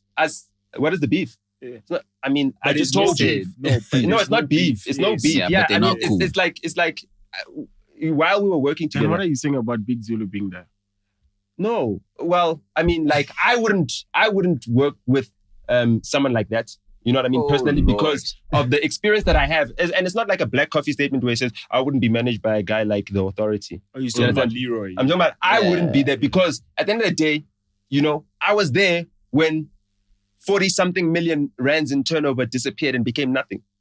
And artists, you know what I mean, weren't given what they needed to be given. Where I needed to sign artists on a record deal, knowing that I'm only signing them so that when this label collapses, I can then unconditionally release them. But this is according to you, Nota, right? This is all according to you. I mean, it's coming from me. Yeah. It's coming from... Well, look, I hear what you're saying. Yeah. And yes, obviously my former partners, when they feel aggrieved, they can go around spreading the rumor mill. No. They can spread the rumor mill around them. Oh, Nota did this to us. Oh, Nota... Because it gets to me. It does end up getting to me. I've got friends who will say, yeah, but these guys say A, B, C, and D that you did A, B, C. Well, I say, look at me. Where is it? Of that money that I was getting, which was a salary, because I didn't have access to any bank accounts. You understand what I'm saying? I didn't have access to anything. If you go to Questa and ask him, yo, do you have full disclosure? He knows he gets full statements from every single cent of royalty that he has. He knows that. You know what I mean? That's something you can ask him. You say, did Nota steal any money from you or take any money? You can ask him. You understand? There's no claim of that. That's why he can't say anything bad about me because I would have never done anything bad to him. Never stolen a cent from him. Never taken something I shouldn't have taken from him. And in fact, all the other checks, the ancillary checks that I managed to facilitate him getting, I didn't even take a commission on those. I let him have all of it because I just didn't want to have my hands dirty in anything. You know what I mean? Or I didn't want to also... So, but that dirty, is there an objective dirty or were all the dirties that speak of moral? No. The moral dirty, like the Nomvula Mokonyane money and everything else. When he did a feature, I'd arrange features for him and charge a feature fee. You understand what I'm saying? I didn't charge a fee, a management fee for that or anything else. The only time I ever earned money, right, was when we did some song for whatever, some guy, Gerald, Jag Records, and I charged them a producer's fee. Charged them a producer's fee of 15,000 rands, right? He did a feature, which he was paid for a verse, 45,000 rands. The Jag Records guy then screws me out of the money. I go to his buses, the truck company that he's doing, right? I go to the Benoni, to the truck company, and I go to collect my money. I produced the record, give me my money, my 15,000 rands. He then dilly-dallies, right? Says, hey, this trucking business, whatever. He gives me 5,000 rands. I say, I'm going to take this 5,000 rands. It's my money that I'm entitled to. The rest of the remaining 10,000 rands, don't even promise me it. I don't want it. I'm taking this 5,000 rands because you made me drive out to freaking Benoni in my fucking $500,000 rand Mercedes-Benz, which I don't have to pay a car payment for. You understand? So it's not about this money. What is 15,000 rand to me, dog? What is it to me? It's nothing. Can you please remind me? You know what I mean? So to a nigga like me. Can you please remind me? So that 5,000 rands or that 10,000 rands that he didn't pay me was enough for me to say, I sever ties with you from a business perspective. He then continues to now grease up my other partners and try to wrap them into other businesses that he's got. He offered me a Porsche, which he gave to Leroy, which Leroy started driving around until he felt guilty that, oh, fuck it, if I'm driving around this Porsche and Questa doesn't have a Porsche to drive around, it looks bad. You understand? he offered me an E-class, which I refused. I'm like, he doesn't want to give you 15,000, but he can give you an E-class. Because his uncle's got a dealership or whatever. You know what I mean? His uncle got a dealership. You know what I mean? It's weird. So then they get into business. They open up Barcelos together and everything else. I'm like, dude, this guy didn't even want to give me my money. Like, you really going to do business with him? Like, really? Are you guys really going to get into that? Like, I mean, it's fine. If you guys want to do that. But I'm not going to be involved. I don't want to send from him. I don't want anything from him. They get into the trucking company. I think there was some announcement today like, yo, Questa invest in some trucking company and everything. That same trucking company I went to collect my 5,000 rands. Yeah. Was it announced today? No, it was announced a long time ago, back then. Okay. But I knew, for me, it was a farce. It was like, what? The same guy who couldn't pay me my 15,000. You know what I mean? You're going to get into business with this dude. Like, yo, niggas. Like, good luck. Yo, but you know, files now. So you have to keep things like placid enough. At the end of the day, all I was trying to do was ensure that, yo, bro, we've got a contract, a recording agreement, clean. You owe me 3 albums. I'll do whatever it takes to get those 3 albums out of you. You understand? Even if it means taking an L on all this other shit. I won't take a cent from whatever our gig money is. However much money we make a month. We make millions of rands a month on gigs and performances and fees. I won't take a cent of that. You can have all of that. You can pay yourself whatever salary you want to have. You understand what I'm saying? At the end of the day, I'm just protecting my record company. And even when protecting my record company, I'm protecting yours. No. Even when protecting my record company only takes 30% of the royalties. You take 70%. I'm giving you a better deal than anybody else. So that even in the future, when you feel like, damn it, I want to now make re-recordings of these songs like Taylor Swift has done. It won't make business sense because why would you make re-recordings, which is going to split the cake of this thing when you're getting 70% of it? A big cake, You understand what I'm saying? So I did my business in such a way that, you know, at any point in time, whatever your feelings would be in the future when we're not working together because our contract is expired and everything, our agreement is expired and everything else, you won't then act in a way to sabotage what I've got, which I've only got a 30% piece in. You know what I mean? I've got, out of that 70% piece, yes, I earn a 25% producer's royalty on that. And then you earn the rest. The 75% is between you and all the featured artists that you have. And then it's your obligation to pay those featured artists. You understand? So Casper one day, when he says, fuck it, man, Good sold all these records and everything else, you know, he doesn't come to me. He goes straight to you and says, yo, can I have my royalty check or whatever? You know what I mean? Just, that's it. And it's because I didn't need the money. I wasn't doing it for the money. I was doing that to show that it can be done, that you can elevate a guy from a hip hop artist to become the #1 artist in South Africa, to become the most played artist for 3 years straight on South African radio, to, you know, become one of the most endorsed artists, you know, by brands, you know what I mean? So that you could then get like 8 million rand out of Telkom or whatever, you know what I mean? Or you could get a million rand for a voiceover. I didn't get a cut of it. So, or you could get 1 million rand out of ABSA for a voiceover. Yes, there I got a cut out of it because I did it under my management company, but also a very small cut, 30%. Again. I mean, 30% of $1 million. Yeah. So, well, yeah. So, yeah. So, I mean, again, so, you know, so that you could do that. I could elevate you. You know what I mean? I could do that for you.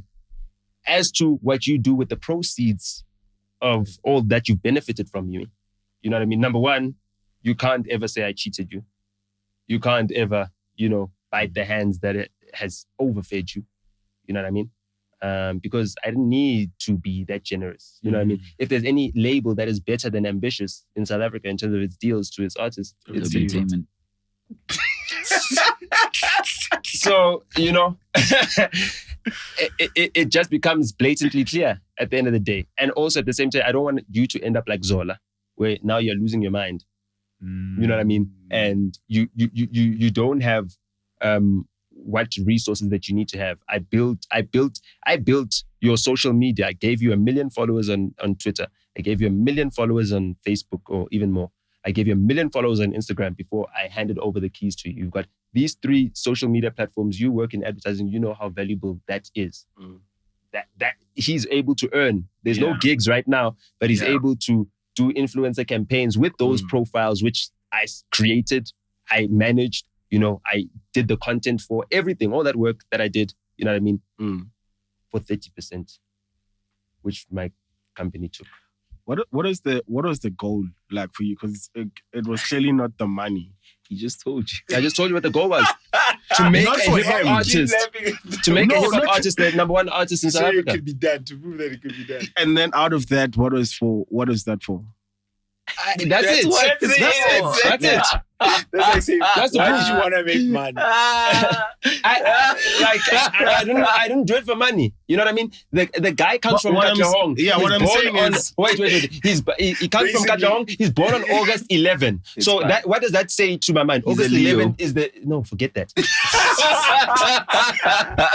Because okay, that is he's a Leo, which is why I designed the Dakar logo like that with the face of a lion. Yes. that I do recognize that, but forget that for now. You know what I mean? That logo design ended up doing clothes, The clothes, which ended yeah. up being sold at retail stores. Still mad at And y'all everything for that else. sneaker. That sneaker was... Yeah, whatever. It sold 100,000 units. So Alright. yeah, Real. yeah. So Hey, man, yeah. that stuff sells, dog. So you remember that. Yo, at the end of the day, actually, we did see- wait. Yeah. It sold 100,000 units, right? And each one, 12 rand. He got 12 rand for each one that sold. So, Shoo. That's 1.2. That's money, man. and I didn't get a cent of that. So, I mean, it's fine. It's 1.2, but it's 1.2 that's gone now. You understand? My ideas, the fact that I could prove that I could bring a brand. You know what? Here's a disconnect. He doesn't understand how you did it just to prove that it could be done. Yeah. Yeah. That's what he's asking. Yeah, the thing is this. Was it with- People praise Yeezy for owning his brand, 100% of his brand, and then licensing his brand to Adidas, right? Yeah. And then selling all those sneakers and everything else. I was able to do that, replicate that. I was able to do what Yeezy did for another artist. What he does with the proceeds of that It's on him. is on him. But for me, proving that I could actually have a brand that could sell 100,000 units, I've got that on me forever. I can do that again. Okay, cool. You understand? I can do it over and over again. 100,000 pairs of sneakers, dog, with a nigga's name on it. You understand? At the Summers, everybody who got a goodie bag got a pair of those sneakers as well. Gave Manuel a deal. Manuel stars out there, man. Yeah. Oh, really? So, yeah, but Yeah. Manuel still can't sell 100,000 units. We So- don't know. No, I'm telling you. Right. His brand is not there. Okay. You understand? No. Yeah. He doesn't. I'm not saying he's got a sneaker. I'm saying he was endorsed by the brand. Yeah. Oh, yeah, Arts. yeah. For the, Urban even Arts. for- Yeah, even for that video shoot yeah, that I they went understand. to. Yeah, because Yeah, all of them Ninel were in Urban Arts. Ninel was Yeah. very instrumental. Yeah, and shout out Manu, man. Ninel and He's- Fifth Season. That's another Lit. thing. It's like social capitals, like businesses help each other. They were very instrumental in us getting that deal because AKA didn't want to take it. AKA decided to take the Reebok deal because it has a bigger elevation of the brand. So Perception. Questa was the second option for them. And Ninel and them were the ones who recommended that. they And also do. Slicker was also involved in like the marketing campaign for the whole entire sneaker, the whole entire thing. You know, I contributed in the copywriting of the, the ad that was done. Oh. You know what I mean? Yeah, I also contributed to the copywriting on the ad just to prove that I could do it. I don't need to work for an advertisement. He's not a copywriter, he's a copy Doesn't matter. director. I'm a copy director. Yeah, it's fine. I can do that too. The other CD. You know what I mean? I'm But a either copy way, I can director. do that just to prove that I could do that, just to prove that I could do all these things without having to be, in. Were you involved in the design process No, or the lack thereof? no. I was design. No, I was design. Wait. Now let me tell you the reason why we chose that design Laughing like is that we were given an array of designs, right? Adidas. From Adidas. No, not from Adidas, but No, an also array of Adidas designs from shoes. Urban Arts that they had. They had and we said, which one is the best-selling one? They showed us the best-selling one. Said we'll go with that one. So It looked like an Adidas. It looked like the And then, Terrex. and then, It was and the then, and Terrex. then the Was C- it- and then they had the the ZX CEO of Flags. Yeah, Danji, the or the MD the of ZX Danji, Flags as well. the MG of Danji They get says, their special so forces Questa, Yeah. so Questa, you think you can sell sneakers? Questa says, well, I sold CDs. I'm thinking I can sell CDs. I'm not a businessman. I'm a business man. So He's dope.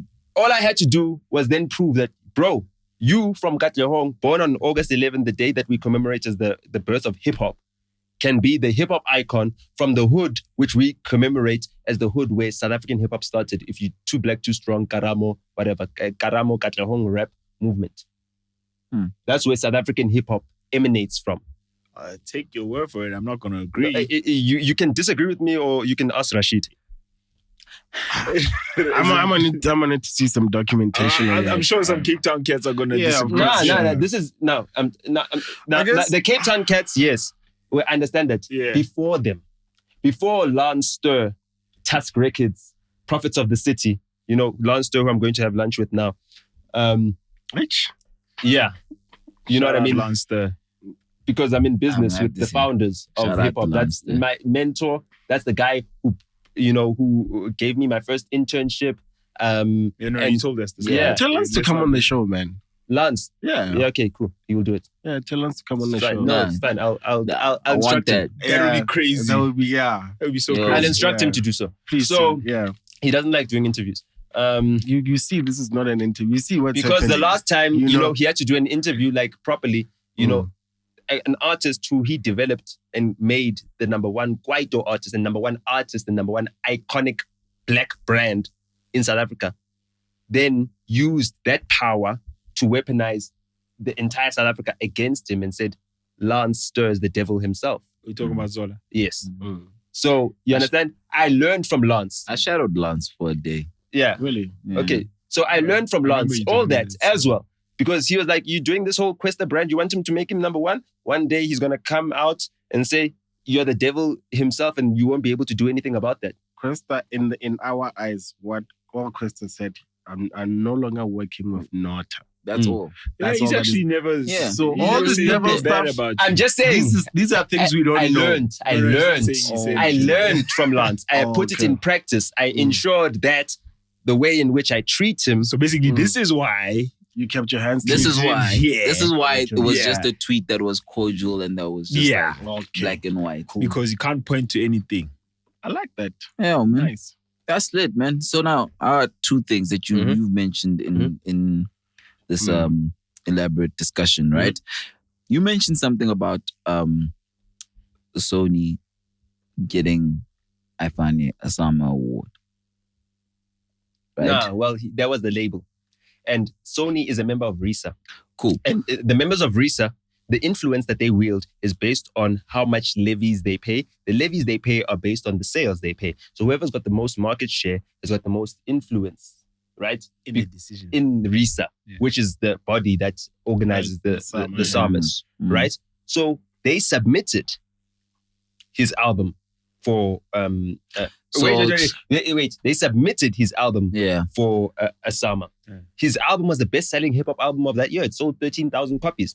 He was the most played hip-hop artist that year on radio. He was the only artist in the top 20 with 2 singles, with Shake and Millie, with 2 singles. You understand what I'm saying? So the work that they did to promote him and everything else meant that when the judges have now to decide between Dakar and Ifani I Believes in Me, which both come from Sony, the stacking up, the weight of the impact, its radio airplay and everything else, all the work that they did prior, right, ensured that Ifani won that Sama. Okay. The same way in which when Dakar 2 came out, all the learnings from what had happened with the whole Ifani debacle, where we won the Metro FM award with the public vote and we lost the Sama, I ensured that we've got the most played songs.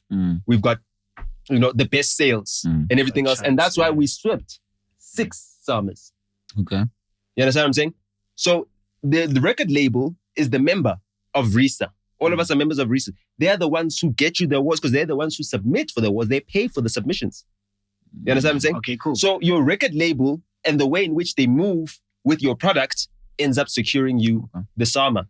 And at the end of the day, we were both at Sony. It's a good way to clean it up. No, it's not. No, it's not cleaning it up. It's not cleaning it up. Because the judges, if you left it as that, because the judges at Thingamajig are independent. They don't work for the record labels. True. But they also have a criteria which they need to judge from, and the criteria basically records the performance of the product, according to the work that the record label has done. Same reason why, although TDK, the double album, was such an amazing album, the work that Universal had done to push the Nasty C album, Strings and Bling, meant that it walked away with the best rap album, Sama. You know what I mean? And not Touch My Blood, which was an independent release by AKA at the same year. You know what I mean? AKA's album did better than Strings and Bling. Touch My Blood did. It sold better. Did it? Yes, it did. It sold physically more copies. They reported on the sales of Strings and Bling. It went 13,000 or something like that. You know what I mean? Yes. No. Remember, well, I guess maybe. Come on, bro. Maybe, I'm not. Listen, listen. I'm not saying this is facts. Listen, AKA sold double platinum, but remember physical. Wait, remember in physical sales. Wait, nice music. Yes, there was that party that they nice had. music had. Yes. Not nice music had a party with AKA. No, I'm not talking about that party. I'm talking about the party that the plaque capping. Yeah, yes. I don't want to say plaque capping. You can say that. Yeah, no, the plaque capping. I don't know what they were doing. It is plaque capping because what they did is that they take their YouTube numbers, which don't count in RISA rules, according to RISA rules, right? And we haven't gone through the RISA rules again. Were you fact checking there? I was fact checking, but I can't.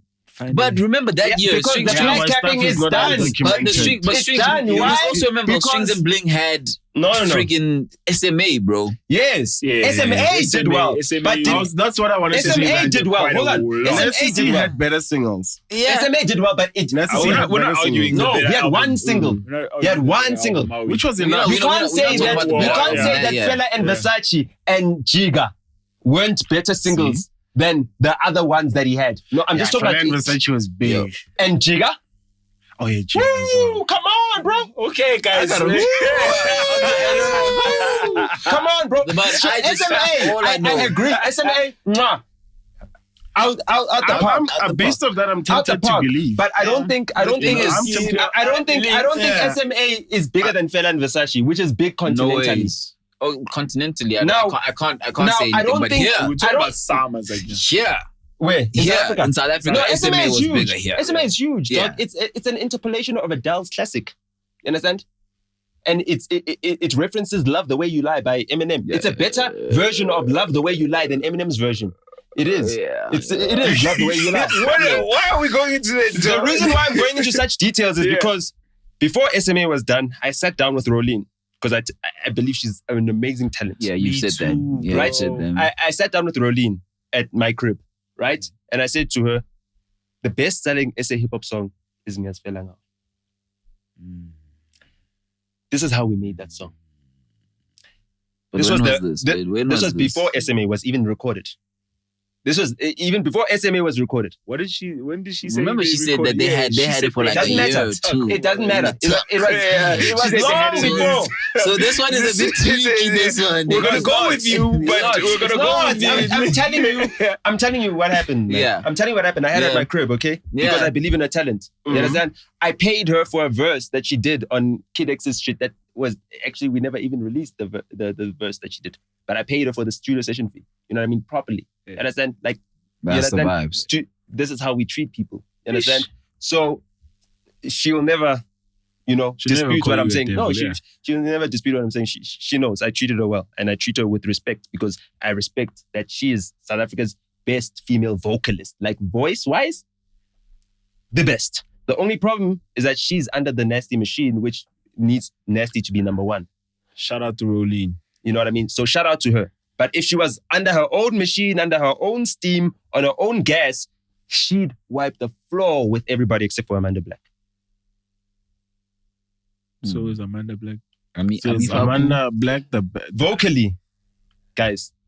You see, auto-tune also kills the way in which we experience vocalists because I was about to say, vocally, the vocal prowess of Rolene, that small little girl. Yeah.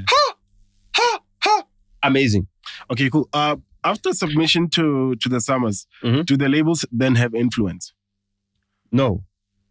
They don't because it goes to the judges. When you said the independent. It goes to judges, the independent judges. You understand what I'm saying?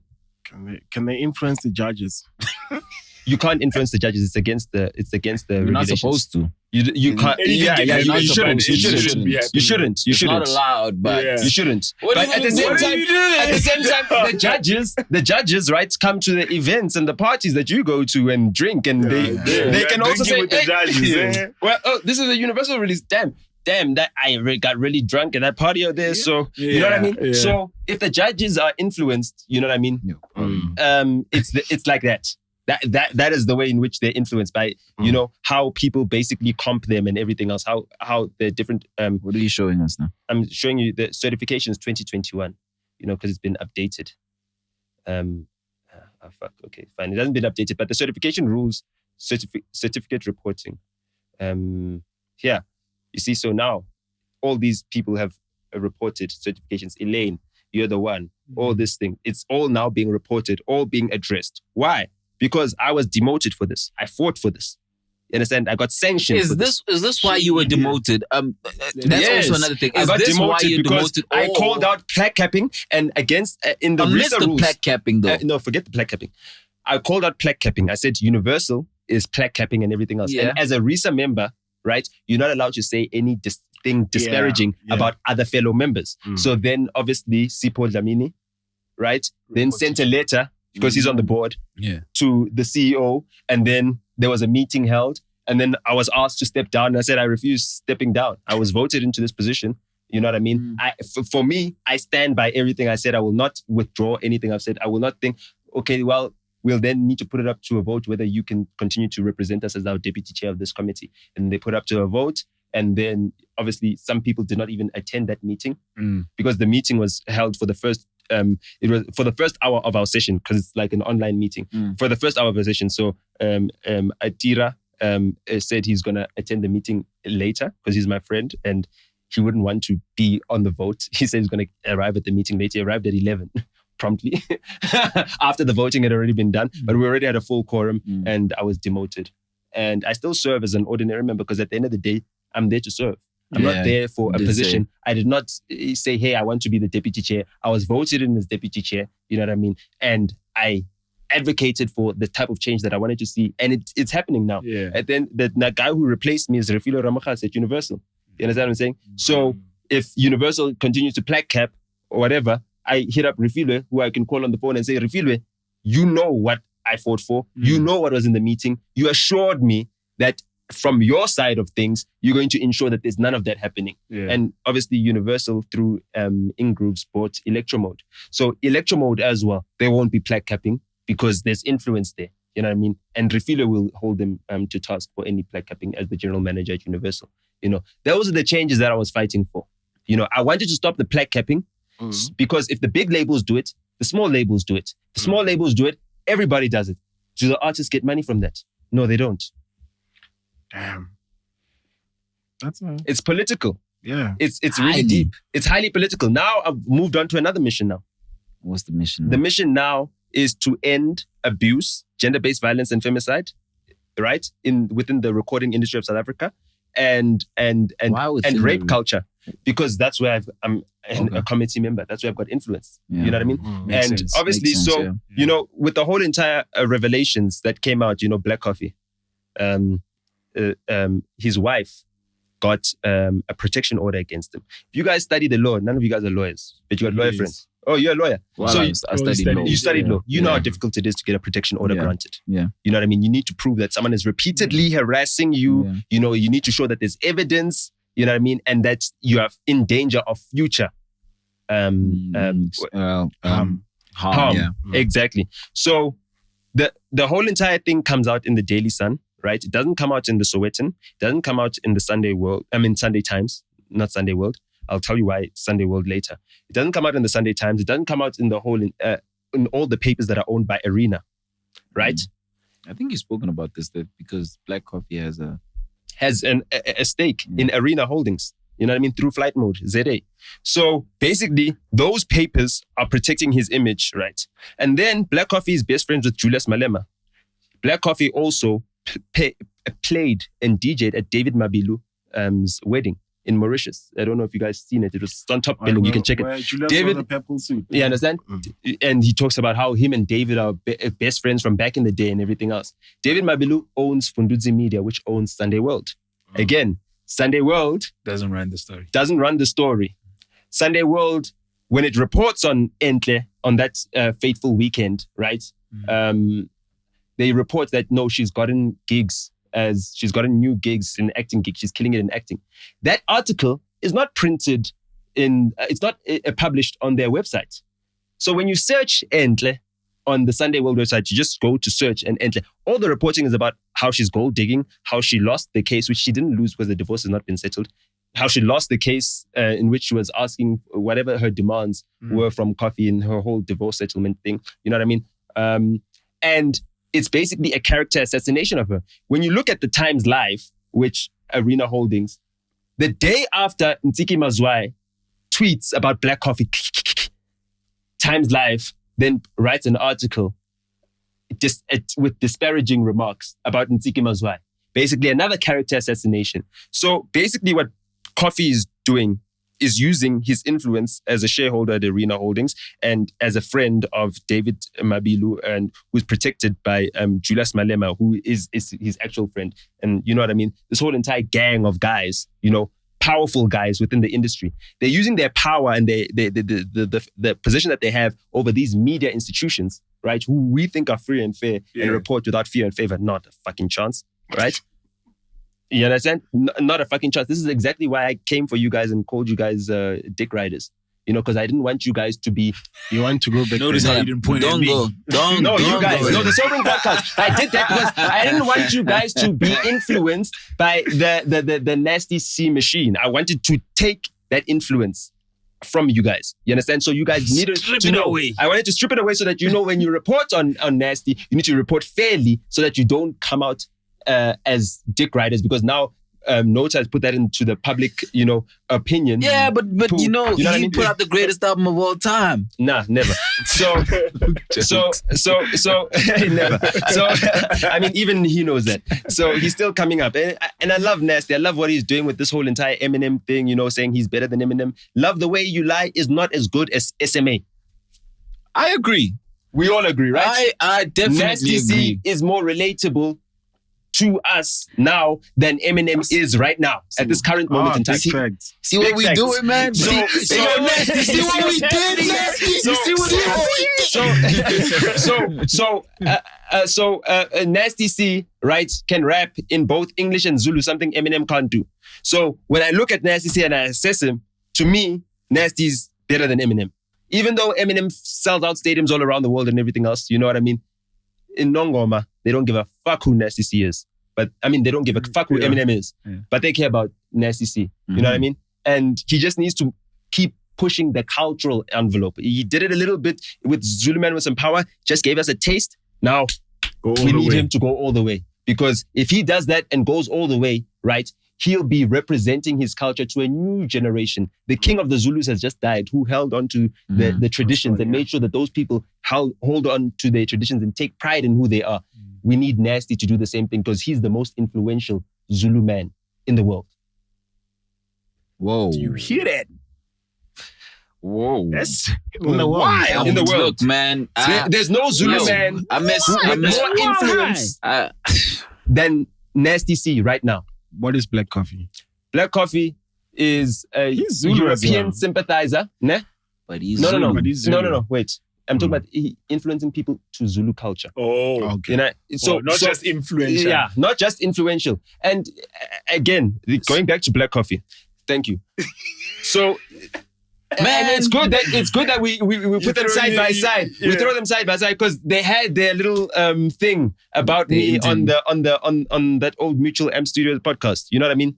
And like people think, oh no, Nota, when Black Coffee says something about him, he wants to sue Black. No, I don't want to sue Black Coffee. What did he say? I want to sue Old Mutual because Old Mutual, right, were never a sponsor of the podcast and Chill with Mac G. They were an advertiser. They paid the bag. And when the controversy came, they made it seem as if they're sponsoring him. And then they threw him under the bus. And then they made other people who could potentially sponsor him in future too scared. That's why Studio 88 pulled out subsequently, right? And that's why you can sue them for damages for that. And that's why I'm suing Old Mutual for the disparaging comments that Black Coffee made on that Old Mutual podcast. You know, I'm suing them. What was it? What is disparaging? There's two things that we can deal with here, right? So he said, number one, it's false that I'm anyone's manager, right?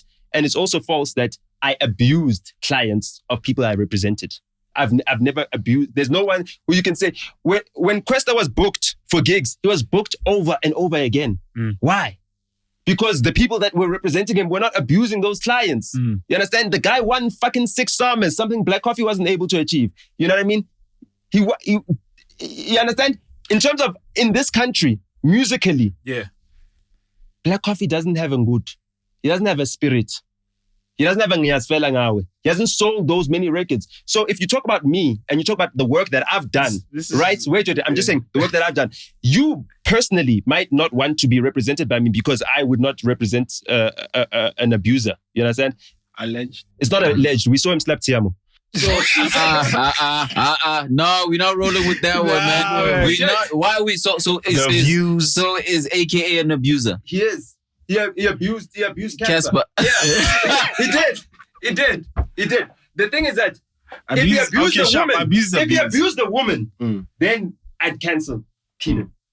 You understand? If he abused a woman, I'd cancel him. If we had a protection order granted against him, cancel him. Okay, let's leave Keenan out of this. I'm just saying that. I'm just saying that because you don't think that I'm picking sides and everything. Yeah. I'm just saying that we saw him. And also in me saying alleged, I'm not condemning anything. No, I'm just saying we don't have. Why are we clearing things up? Me saying somebody has the greatest album of all time is a lie. It's a hyperbole. It was a joke. I know somebody's going to put this up as a question. Does Bun Bun have the greatest album? No. So by the time you get here, delete your comment that you put. When you saw that. Stop typing. At the end of the day, we saw Tiamo's cat fly. We heard the songs. There was a song. Slap that nigga like Black Coffee. You understand what I'm saying? A guy who does that to other people's managers says, me, I abuse clients. Did you feel threatened? I didn't feel threatened. I thought you fell for my trap. I set a trap for him and he fell for it because he's not as smart as me. You know what I mean? So he's not. You understand? He's not. Look, That's opinion based. If he was as smart as me, he would have never replied or responded. You understand? He would have never tried to weaponize his fan base against me. Are you not replying to him now? You are. I'm replying and responding because I can. Oh, is this part of he does as well. No, let me tell you what he does. Is this part of your plan? Media he influences to slander people. You understand? Yeah. He uses that. So if you go to that's a flex. and that's a flex. And I use the media I influence. Yeah. And I'm betting. Are we abused here? You guys are more influential than Sunday Times. You guys are more influential than Sowetan. Oh, appreciate you that. You guys are more. I'm betting. I'm betting. Inshallah. I'm hoping my bet will be right. Because if my bet is right, if my bet is right, all those people that are advertising on all those newspapers, right, and all those things need to come to you and give you guys the points. Yeah, definitely. I know that's right. Yeah, definitely. So at the end of the day, he comes out on a podcast, says that about me, right? Which is fine because he's bringing more numbers to the podcast. On that very same podcast, I've got a podcast that's there on the Old Mutual podcast, which is a masterclass. You know what I mean? So then I post, everybody, please check out the Old Mutual podcast because I've got a masterclass, a management masterclass that teaches people how to be good managers. That's enough name dropping. I'm suing them. It's fine, but they didn't cut the check yet. You see how it's fine. They will cut the check soon because they will. But in the meantime, damn, this dude listened to it. He listened to it. He didn't watch it. Yeah, I listened to it in double times. Double time. You know what I mean? So you see here, there's what? Questa part 1, Questa part 2. What I've learned so far. That's a bag that's another bag that I secured for the boy. You understand what I'm saying? That's another bag that I secured for the boy. You know what I mean?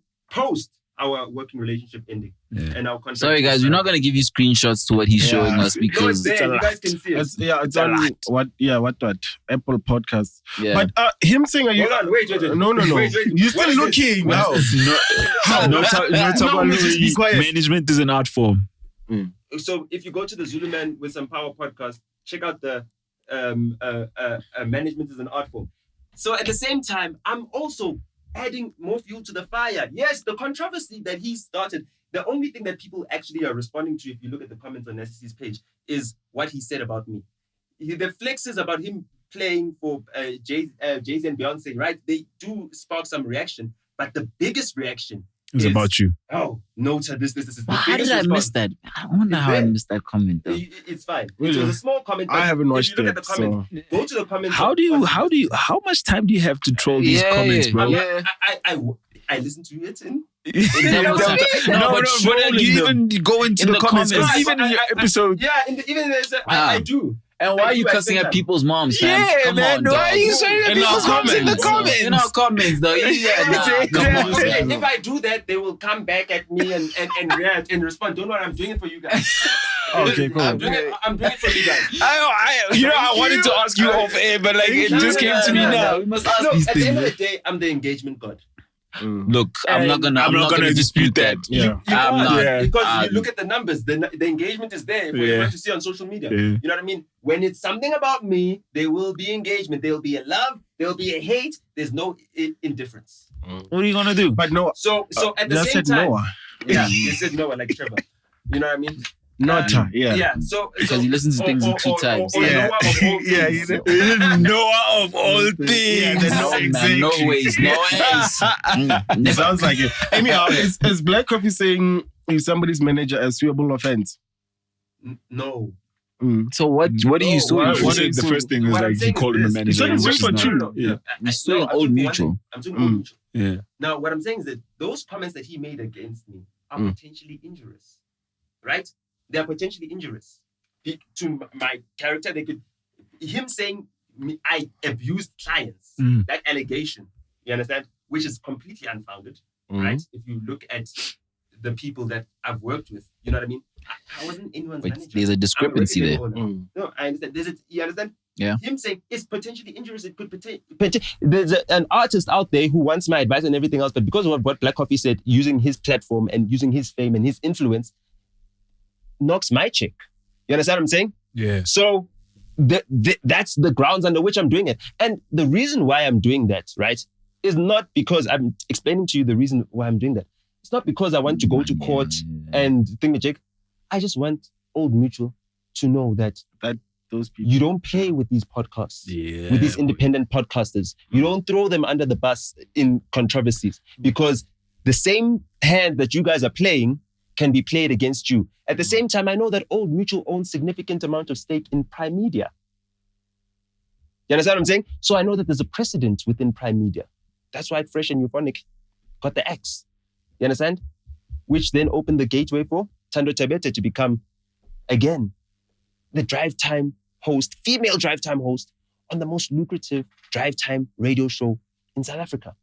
You understand what I'm saying? Again, the same way the 5FM open letter gave her the platform of 5FM from YFM, you know, that gave them the urgency, the sense of urgency that, hey, we need to hire black faces, right? And then that got her a job, that got Waras a job as well. You know what I mean? Thando Tabete is someone I really care for. I identified her talent when I went to an interview with her. You know what I mean? Where she interviewed Questa at UJFM, and I said, you are going to end up on 5FM.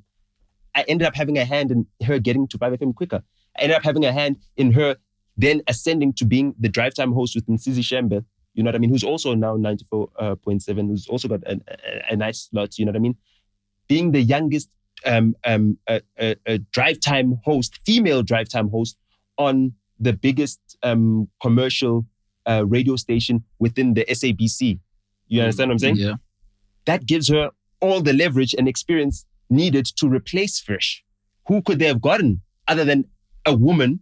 And who could they have gotten other than a woman who has hosted a drive time show on the most lucrative commercial station within the SABC? You understand what I'm saying? So it doesn't matter that, fine, I've said whatever about, you know what I mean? At the end of the day, I helped her get to the position she's in. Doesn't matter that in a conversation between myself and MacGyver, I was like calling out, thanks, can I please have some salsa? In a conversation between myself and MacGyver, you know what I mean? I was saying, hey, why is it that Thando Tabete is not calling out and Manswe Powter not calling out Fresh and Euphonic and this? Why are they silent? They're women. They're supposed to be leading the march to have these guys cancelled. You were the ghostwriter for that part. I wasn't the ghostwriter, but that was a conversation I was having, ranting to him, and then he goes onto the podcast and then rants like that. And then that is the biggest episode, by the way, on the He's the writing room. on the writing room. I'm in the writing room. You understand what I'm saying? So that again, That's the thing. And then the people are like, oh no, why did MacGyver go at Thando Tebete? I kind of influenced him to do that. Yeah. You understand? But I kind of did that also as well because I knew that she was the one who had the most potential to replace Fresh. I wanted that to be there. And I knew that Prime Media is watching this. You understand what I'm saying? Because that's the reason why. And Fresh, when he does an interview one day, he'll say that after Podcast and Chill with McG raised the issue again into the public conversation, that's when Prime Media cut ties. That's when we saw a live jive. So then, again, look at the power and influence using podcasts and everything else. Yeah. And that's the same thing. Independent podcast. And that's the power of the independent podcast. And that's the same influence that a Black Coffee will have using his equity in Arena Holdings, using his friendship with Julius Malema and David Mabilu, who and he played at David Mabilu's wedding. It's out there. You watch the top billing episode. You know what I'm saying? They say very loudly, hey, everyone's here. So-and-so is playing here. Black Coffee is playing next. He's got the next set. You understand? And that's the guy who owns Sunday World. So when Sunday World reports on Black Coffee, they're going to only say the nicest things. When they report on his wife, they're going to make her look like a gold digger. You understand what I'm saying? They're not going to report on the fact that she's just been granted a protection order. Is he friends with David Mabilu? He played at his wedding, bro. Was he not just... It doesn't matter. He's friends with Julius Malema. Beyond just he's friends with Julius Malema. He could have been just being booked. It's fine. I understand that. He's friends with Julius Malema. They were flown to Mauritius to play at that wedding, right? He's friends with Julius Malema. So therefore, okay, fine. Let's not call the friendship. Long shot is he's acquainted. No. It's not long shot. Julius Malema. Hold on, wait. I'm about to say something. I'm about to drop bars. Julius Malema uses his influence, right, to ensure that he protects his friends. David Mabilu is his friend. He is protected in the Sunday World. His image is protected by David Mabilu, who's his friend. Since they were childhood friends, they were together at COSAS. Okay? They were together at COSAS, right? He uses that connection with David Mabilu to protect his friend, who is Black Coffee. That's Black Coffee and Julius Malema are friends. There's evidence of that all over the timelines. You can go to their Instagram profiles and everything else. You understand what I'm saying? They wish each other happy birthday on their birthdays, on their timelines on Instagram. You understand what I'm saying? And therefore, Euphonic is Black Coffee's friend, or Temba, because now he had to change his name to Temba because after he beat up Bonang, when you search Euphonic, you see a picture of Bonang's face. Oh, you understand what I'm saying? So when I'm promoting myself to international promoters... That is not the name change. That is not why the name change happened. This is an analysis from Why would you say that? I do not know. Okay. Let me tell you why. So if that is true, right? If that is true, right? He knows very well that changing his name as on Temba to Temba on Twitter, right? Are you gonna Google? Will make him lose. Will make him lose. It was after he changed his name after the Bonang incident. Him changing his name on Twitter would mean he'd lose his verification tick, which is something he doesn't want to lose. But everywhere else, he's changed his name. You understand what I'm saying? Let him change his name to Temba on Twitter. Let him lose his verification tick. You understand? But you can always get back. He can get it back. He can get it back. But who's Temba? Shout out Temba. Just Temba. Shout out. Yeah. No, just Temba. Okay. So what happens here is that these men, these influential men, are able to use their power. Greg Maloka as well. He's a friend of theirs. Greg Maloka, you saw he posted a picture of Black Coffee at Black Coffee's birthday. But the thing is, celebration, right? Wait, I need to finish this. This is important. Women are going to be watching this, and we are men, and they don't have a seat at the table. So Greg Maloka as well leaves Kaya FM under a shroud of 400 or 700 pages of evidence against them for financial impropriety, whatever, all that stuff, and sexual harassment, and sexual abuse, right? He's still a shareholder there. They didn't make him sell his shares. So him being removed as the MD and the chairman of the board at Kaya saying there's overwhelming evidence against him doesn't really affect him because he's still able to be buddy and chummy up with Black Coffee and Euphonic. You know what I mean? And take pictures with both of them or whatever and have fun. And these men are able to protect themselves under that network. And the women who come out, Entle, right? Entle, I've got her numbers, right? I can show you my WhatsApp conversations with her, which have got no... you don't have to. No. I just want to show you so that you can see that, you know... you understand the magnitude of this information. No. There she is, right? Yeah. You know WhatsApp tells you if you've spoken to someone. Yeah. If you've never spoken to someone, there's that message. Yeah. I've never spoken to her on WhatsApp. Did she send you a message? No, She does do that message to message. I just have her numbers. I have her numbers. When you haven't I have her seen numbers. And then when you delete I'm just the saying. conversation, And also, it- $8,000 No, this message, That it doesn't. Yeah, this message doesn't come up if you delete the Yeah. conversation. I'm just proving to you. Is that You understand? And Yeah, encryption. and encryption thing. end-to-end encryption. Yeah. So I've never contacted her.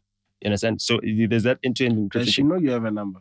Yes, she knows about her number. Okay, cool. She once had Questa doing some soundtrack for the 100th anniversary of Mandela or something like that. You know what I mean? Before the Global Citizen thing. She also designed outfits for Beyonce to wear at the Global Citizen event and everything else. So she knows I have her numbers. But I'm just saying. Shout out Day. I'm not being influenced by any contact with her. You know what I mean? Or anything like that. I haven't spoken to her about this, about my feelings or anything else. But at the end of the day, I know that there's character assassination happening against her in the Sunday world, which Julius Malema has influence over through his friend David Mabilu. Right? I'm not saying that that Don't say Coffee- right. I don't know. No, he does have influence over it. He does have influence over it.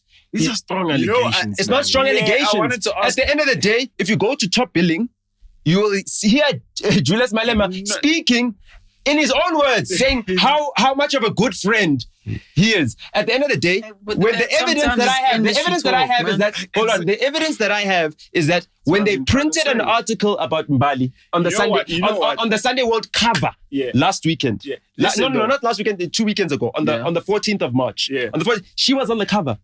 That article That's is last not week. on the That's website. Yeah, that's last week. Yeah. 14th, yeah. That's Or is it 14th of March? Is last week? Yeah. Yeah, last week Sunday, which is a week ago. Yeah. But About a week ago. exactly a week ago. on their website, there's every other article that was printed, but not the one that they put on the cover. Why? It was on page 7. It's page 7. Entle bags all these deals. All you see when you search Entle is basically suggestions that she's a gold digger who's trying to extort money out of poor Black Coffee, who has influence over the other papers that are going at his enemies in Tsiki Mazwai. You understand? Character assassination is happening through the articles that they're publishing. You understand what I'm saying? Saying that Tsiki Mazwai is more influential than any woman in the EFF. That is an unequivocal fact. She is more influential. Tsiki Mazwai is the reason... Wait. I can't speak on Ntikimazwai politics. Ntikimazwai is the reason why there's this whole entire genre of poets, spoken word artists, who then hop onto dance records through Urongo. Ausana Urongo, My Heart Skips a Beat. That whole entire thing, Busiswa does that. Shoma Josie is a poet again, artist. Ntikimazwai is their mother. You understand what I'm saying? Ntikimazwai is their mother. She influenced that whole entire thing. It's created many hit artists. Not just hits, hit artists beyond her. You understand what I'm saying? When she speaks about certain issues, Ntikimazwai is more prominent than any woman in the EFF. She is. She's an prominent. You can't disagree. God, though. She's an engagement god, and she's more prominent. She's more She's prominent than any woman in the EFF. When she says, I'm more prominent than any woman in the EFF, she's not lying. It's not something to be made a joke about as time's life. You don't make a joke about that unless you're trying to assassinate her character. Because Arena Holdings... I'm just filling in words. Yeah, you're filling in words. No, it's fine. It's fine. Black Coffee is not going to stop you from getting a bag.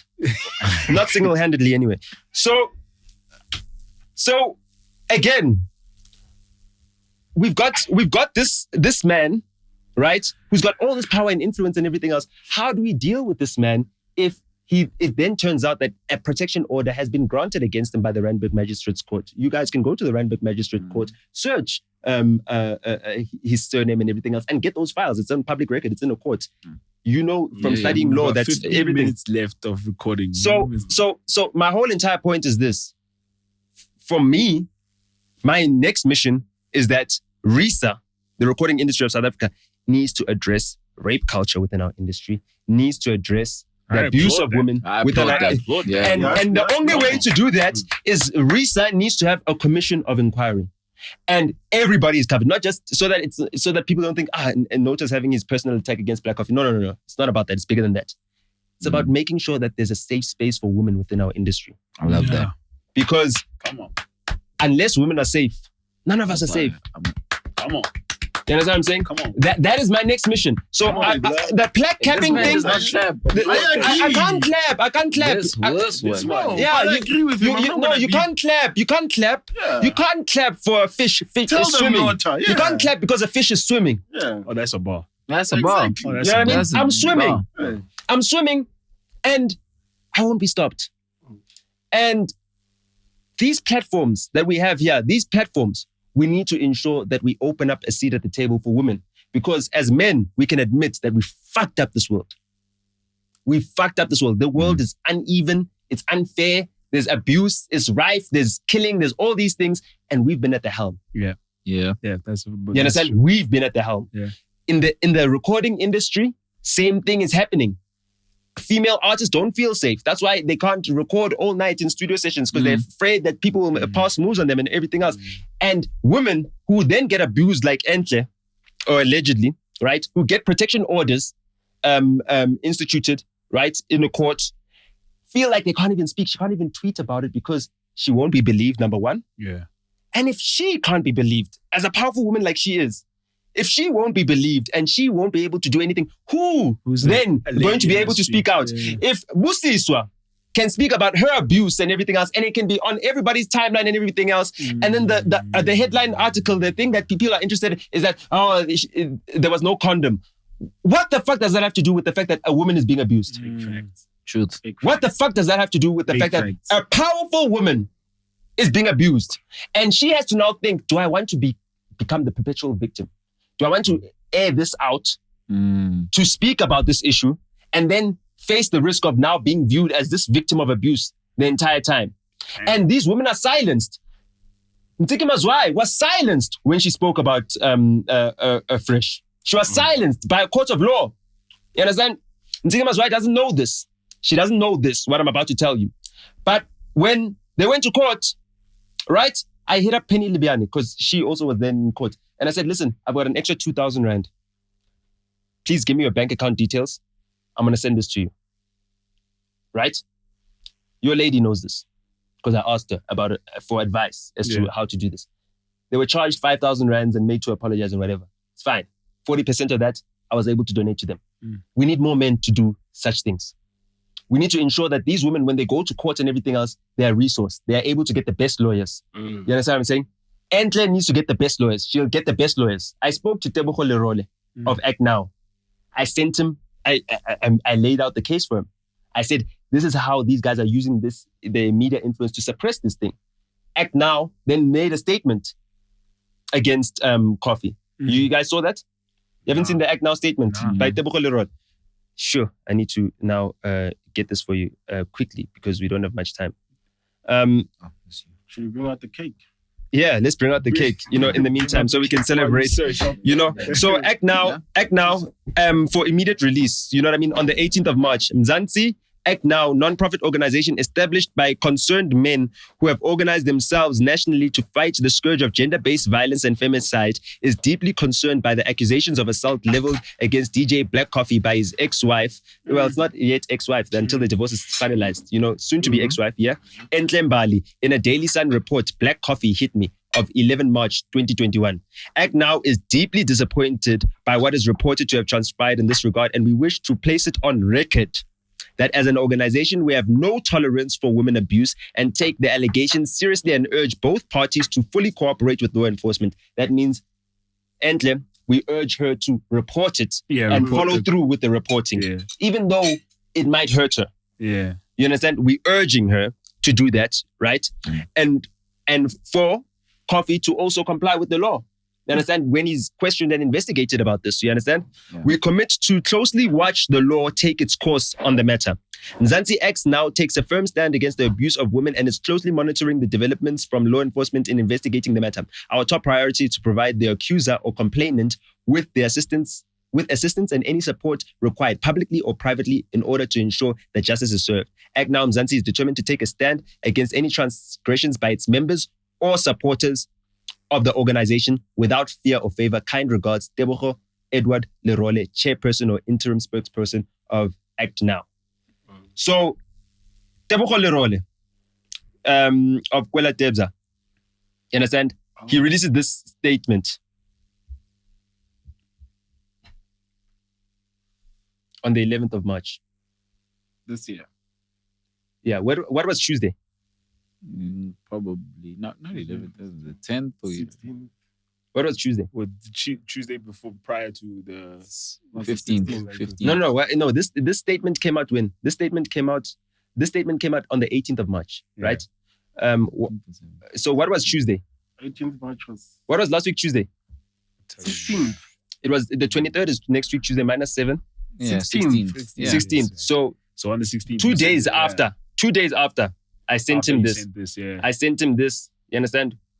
We'll check. Got it. I sent him a whole entire email about this. I sent him pictures of, well, there's Greg Maloka, there's Euphonic, there's Julius Malema, there's Black Coffee, there's Fresh. You know, Mbalula's also in the mix. You understand? There's the article. You know what's crazy? You gave me a call cover. about this vibe and like, there's, you know, the whole entire thing. dude. And then after all of this, Coffee, after what Euphonic has done with that whole entire WhatsApp gate, you know what I mean? Still this. This is the article that they print on Ntsiki Mazwai. You understand? This is the power. Zelebs is only then reporting, accused of physically abusing Ently. This. Am I the only man in the fucking industry who's got ethics, who's got, you know, a backbone? No, there are others. Yeah. And we are allies. I reached out to what's this guy? Tebogo Lerole. You know what I mean? And I'm joining in the fight that Act Now is having. Act Now is also the organization that marched on Sunday World when they printed that article about Euphonic. Yeah. You understand what I'm saying? Euphonic is defended by who? Julius Malema. Julius Malema, when he goes out there and says that he supports the fight against gender-based violence, I pre-cut this cake for you guys. Thank you. When he goes out there, please bring me your plate, whoever wants the most. When he goes out there and he thanks for the cake, by the way. Oh man, shout out. Happy birthday. So when he goes out there and he says, no, he's going to do everything. The EFF is going to do everything to fight gender-based violence. They're going to open up a gender desk or whatever, gender GBV desk at the EFF, right? With women in the institution, with women who are not in a top leadership position. Yeah. The EFF gender-based desk is a farce. It's a farce. It's a fucking farce because if you are defending Euphonic, even after what he posted on WhatsApp, forget the rape allegation, the gaslighting that he did. Yeah. You're a rape apologist, man. Julius Malema is a fucking rape apologist. You understand what I'm saying? For supporting Euphonic. Yeah. For supporting Euphonic and ensuring that his friend's paper or publication prints that article. Ngwako Malachi, the guy who made that article, who interviewed Euphonic for that article, who gave Euphonic a platform to gaslight this woman and further abuse her, right? He wasn't even fired or sanctioned. Why? Because the instruction came up from above. They just said, okay, we're going to move you. What's his name? Mbele, the editor of the Sunday World, just said, no, we're moving him to report on other things. Why? They're able to do that because it's men who are at the top of these institutions and they're able to defend abusive, problematic men. And abusive, problematic men are getting away with it. And that's why I'm saying in the institution that I've got influence over, which is the recording industry of South Africa, right? I want the recording industry of South Africa. I'm challenging them now on this public platform right now. I've done so privately. I've sent up the emails. Hopefully the board, right? Which is diverse or getting more and more diverse. Hopefully the board will take up this matter. You know, hopefully someone on the board is sympathetic to this cause. Hopefully there's someone in the RISA board right now who is sympathetic to this cause. Yeah. You know what I mean? Other than my wife. Yeah. You understand? And they will take this fight up.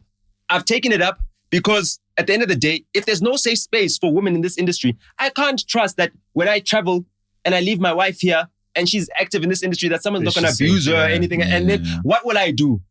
Yeah. Will I report it to the police? Yeah. Will I report it to the media that is influenced by these guys? That is protecting these abusers? You understand? What about my unborn daughters? What about other people's daughters? I had the same conversation with Slicker. You understand? And Slicker, you know, he was like, no, you are destroying my character and everything else. At the end of the day, Slicker, when Bonang got abused, you said nothing. And then you sat across the table from Euphonic on some TV show, Stella Artois, right? Yeah. You used to say, I love you to Bonang. I know that. I was at Bada Bing when you guys were dating. You understand what I'm saying? Mbali used to be managed by Bada Bing. I worked with her. I delivered her to her first MCing gig. Her first MCing gig, I dropped her off there, myself and Younger Chief.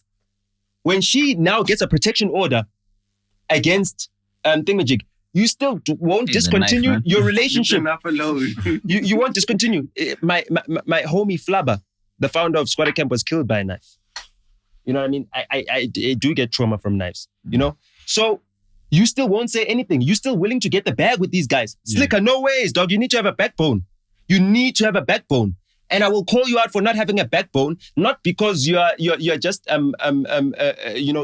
answering questions for Nasty when he's on the podcast and you're on his podcast to wait for the bag. No, but I will say you don't have a backbone because you still got the bag with Euphonic after you've seen the picture of Bonang with her lip busted up. You've seen the picture. You've seen what happened to that woman. You understand? But you're still willing to sit across the table from these guys. You saw what happened to Tiamo.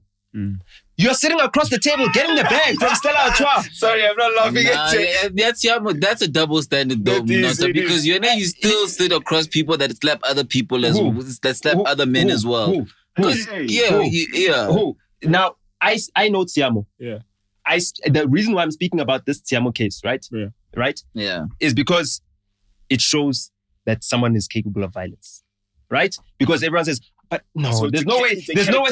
It's a character witness. That's why it's a character witness. Yeah. So when then Entle gets a protection order, I am willing to believe her because if I actually assess this person, I saw what they did. Yeah. After he slaps Tiamo Coffee at Fact Durban Rocks, right? He's next on. His set is next after AKA is finished performing. Before AKA is finished performing, Coffee stands on top of the stage to get the crowd to scream for him while AKA is performing. Why? That's the type of person he is. And it's the power. It's to show my power. This is the power I have. I slapped your manager at iRock. At Fat Durban Rocks, New Year's Eve or whatever. But the homies made up. I mean, he was at Forget the homies Music made up. Is King. I understand. You understand what I'm saying? I understand. I said that even if Tiamo, I was on a podcast with Tiamo. I said, even if Tiamo forgives, I don't. Why? Because at the end of the day, my thing is this. You've been given a platform. And your platform, you're supposed to use it for good reasons. I use my platform for good reasons. Even if it means that economically, I don't benefit. Yeah. True. Just to prove that I can do it. True. And I hold myself to a very high standard. Right? And Coffee, at the end of the day, when I look at his contribution to the platform that he's been given, he blocked Grom. He blocked it. The Afrotech DJs, when it was time to now uplift the Grom DJs and everything else, Coffee was not the one who was giving a hand. He was the one who was saying, this is not music. Telling you, I know. I'm telling you. No. You might not know this because it's not public, but I'm just telling you what actually happened. But when Pharrell was here, I made a song and wanted a Gom beat. Who did he call? The wrong guy. He didn't call DJ Lag. He should have called DJ Lag. But he called Coffee. Coffee said, I don't do not gong, that guy, but I know of, and I'm gonna get you. Who did he call? I think he called Tira. Why would he call Tira? I stand to be corrected. Why would he call Tira and not DJ Lag? No. I stand to be corrected. I stand to be corrected. Beyonce called DJ Lag. Hungry, man. I stand Beyonce to be called DJ corrected. Lag. You chewing on the mic for him? Pause. I'm not talking. Listen, Beyonce called DJ Lag. Yeah. When it comes to Amapiano, is he supporting Amapiano? Have I seen any visible support from the Amapiano movement from Coffee? No. When it comes to Jerusalem being the biggest song to come out of South Africa ever, when someone asks him to play, Let him talk. when someone asks him to play Jerusalem, and he said, even puts it on the phone, play Jerusalem, you're a South African DJ, I expect you to play the song. He sends a picture back home to say, hey, they're requesting me to play the song. If he sent a video of him playing the song, I'd understand. He said, no. He sent a picture, and therefore, I want him to prove that he played that song. I don't want Give him a platform. And you guys say, no. Wait. I understand why you're saying that. Put national pride above every and everything. Because you know that if you are Black Coffee and you've got an international platform, and I play Jerusalem, they're going to book Master KG next. Because he's the one with the song that they love. The fact that he sent a screenshot was just to look good to South Africa. It wasn't to actually promote the song. No, he must make it look good there, where he's got a platform in Europe. How do we know that he didn't do it? He doesn't need to do it because in Ibiza, they're playing Jerusalem with or without Black Coffee's help. But you just said that he needs to do it and put national pride above everything else. I'm saying for him, for his own brand. Nota, I don't want you to confuse. You know when you're talking about your purpose right now. Yeah. I don't want you to confuse with the frivolous things. Let's not coffee thing. Yeah. Okay. So, yeah. Cool. Let's focus on the purpose and not the personality. That one we're gonna deal with through the research channel. We're gonna deal with that one through the research channel. But now what I'm talking about is this. I know how to pick the cakes, bro. Pause. You know. Well done. Thank you. This shit slaps, yeah. I didn't have birthday cake because of this. Shout out. Seriously, I told my wife, no. The homies are gonna get. Dope. You know. And thanks for sticking to your word. Fuck, I think I made a mess here. So, yo, man, this takes the cake. Yeah. Wow. So, all I'm saying is this, man. At the end of the day, we gotta do things for the right reasons, right? 100%. With great power comes great responsibility. I agree. The power that I've been given, the influence that I've been given, I've used it well and responsibly. I've always held myself to that standard. Whether or not people celebrate me for it or not, I don't give a damn. That's you. That's me, right? Me holding someone else to the same standard and that regard as well also has to do with if we allow racism and sexism and a white supremacy to fester and we celebrate it, right? We're encouraging it. If we allow guys who are abusive, if we allow guys who don't put their country above everything else to be celebrated by their country for representing their country when they actually misrepresent their country, right? Because for me, this Afro-tech or whatever is a misrepresentation of South African music. We derailing. No, it's not derailing. It's a misrepresentation of South African music. It sounds very European. It sounds very David Guetta. It's misrepresenting what is actually happening in South Africa, what actually makes people dance in South Africa. You know what I mean?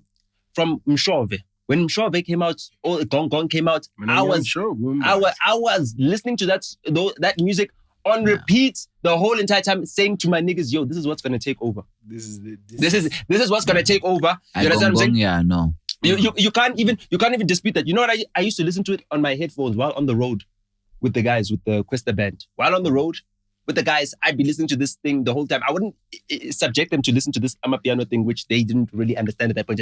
I was listening to it on my own and they'd be like, what is this thing that is making you go? I'm like, this thing is going to take over South Africa. Guys, you guys don't understand. It's going to take over. It's going to take over everything. And you guys are going to drop music that no one's going to care for once this thing actually catches up. And what's happening right now? You kissed your homies. Hey, man. That's what you did. You kissed your homies. Hey, man. At the end of the day, Focalistic is doing it for hip-hop. Shout out to Foca. Via Amapiano. This cake slaps. And at the same time, Swiss Beats was playing it even on like that vlog with when he was buying his kids the lizards. Dragons. Shout out to Foka, Diddy know, Swizzy know, Alicia Keys knows. Alicia Keys knows, Davido know, Everybody knows. The world knows Amapiano is going to take over the world. You know what I Times mean? Square knows. Forget Times Square. From the 21st of June, it's the summer of Amapiano in the UK. Yeah, man. Skepta knows. Yeah, we're going. Boy, better know. Let's end it over there on a positive note. Yo, shout out, man. Thank you, man. This was part Appreciate 2. you. Thank you for this. Happy birthday. Happy birthday Birthday celebration. The and all views that. expressed by Nota are not Happy those of the shops at all. sobering, but do good with your platform. Do good. But the cake is courtesy of the sobering. Definitely was. You know the vibes. Yo, thank you. you for coming. Come man. on, we never Thank forget you. the Thank shout you. out. I was still chewing though. Shout out to my moms. Thank you. Hola.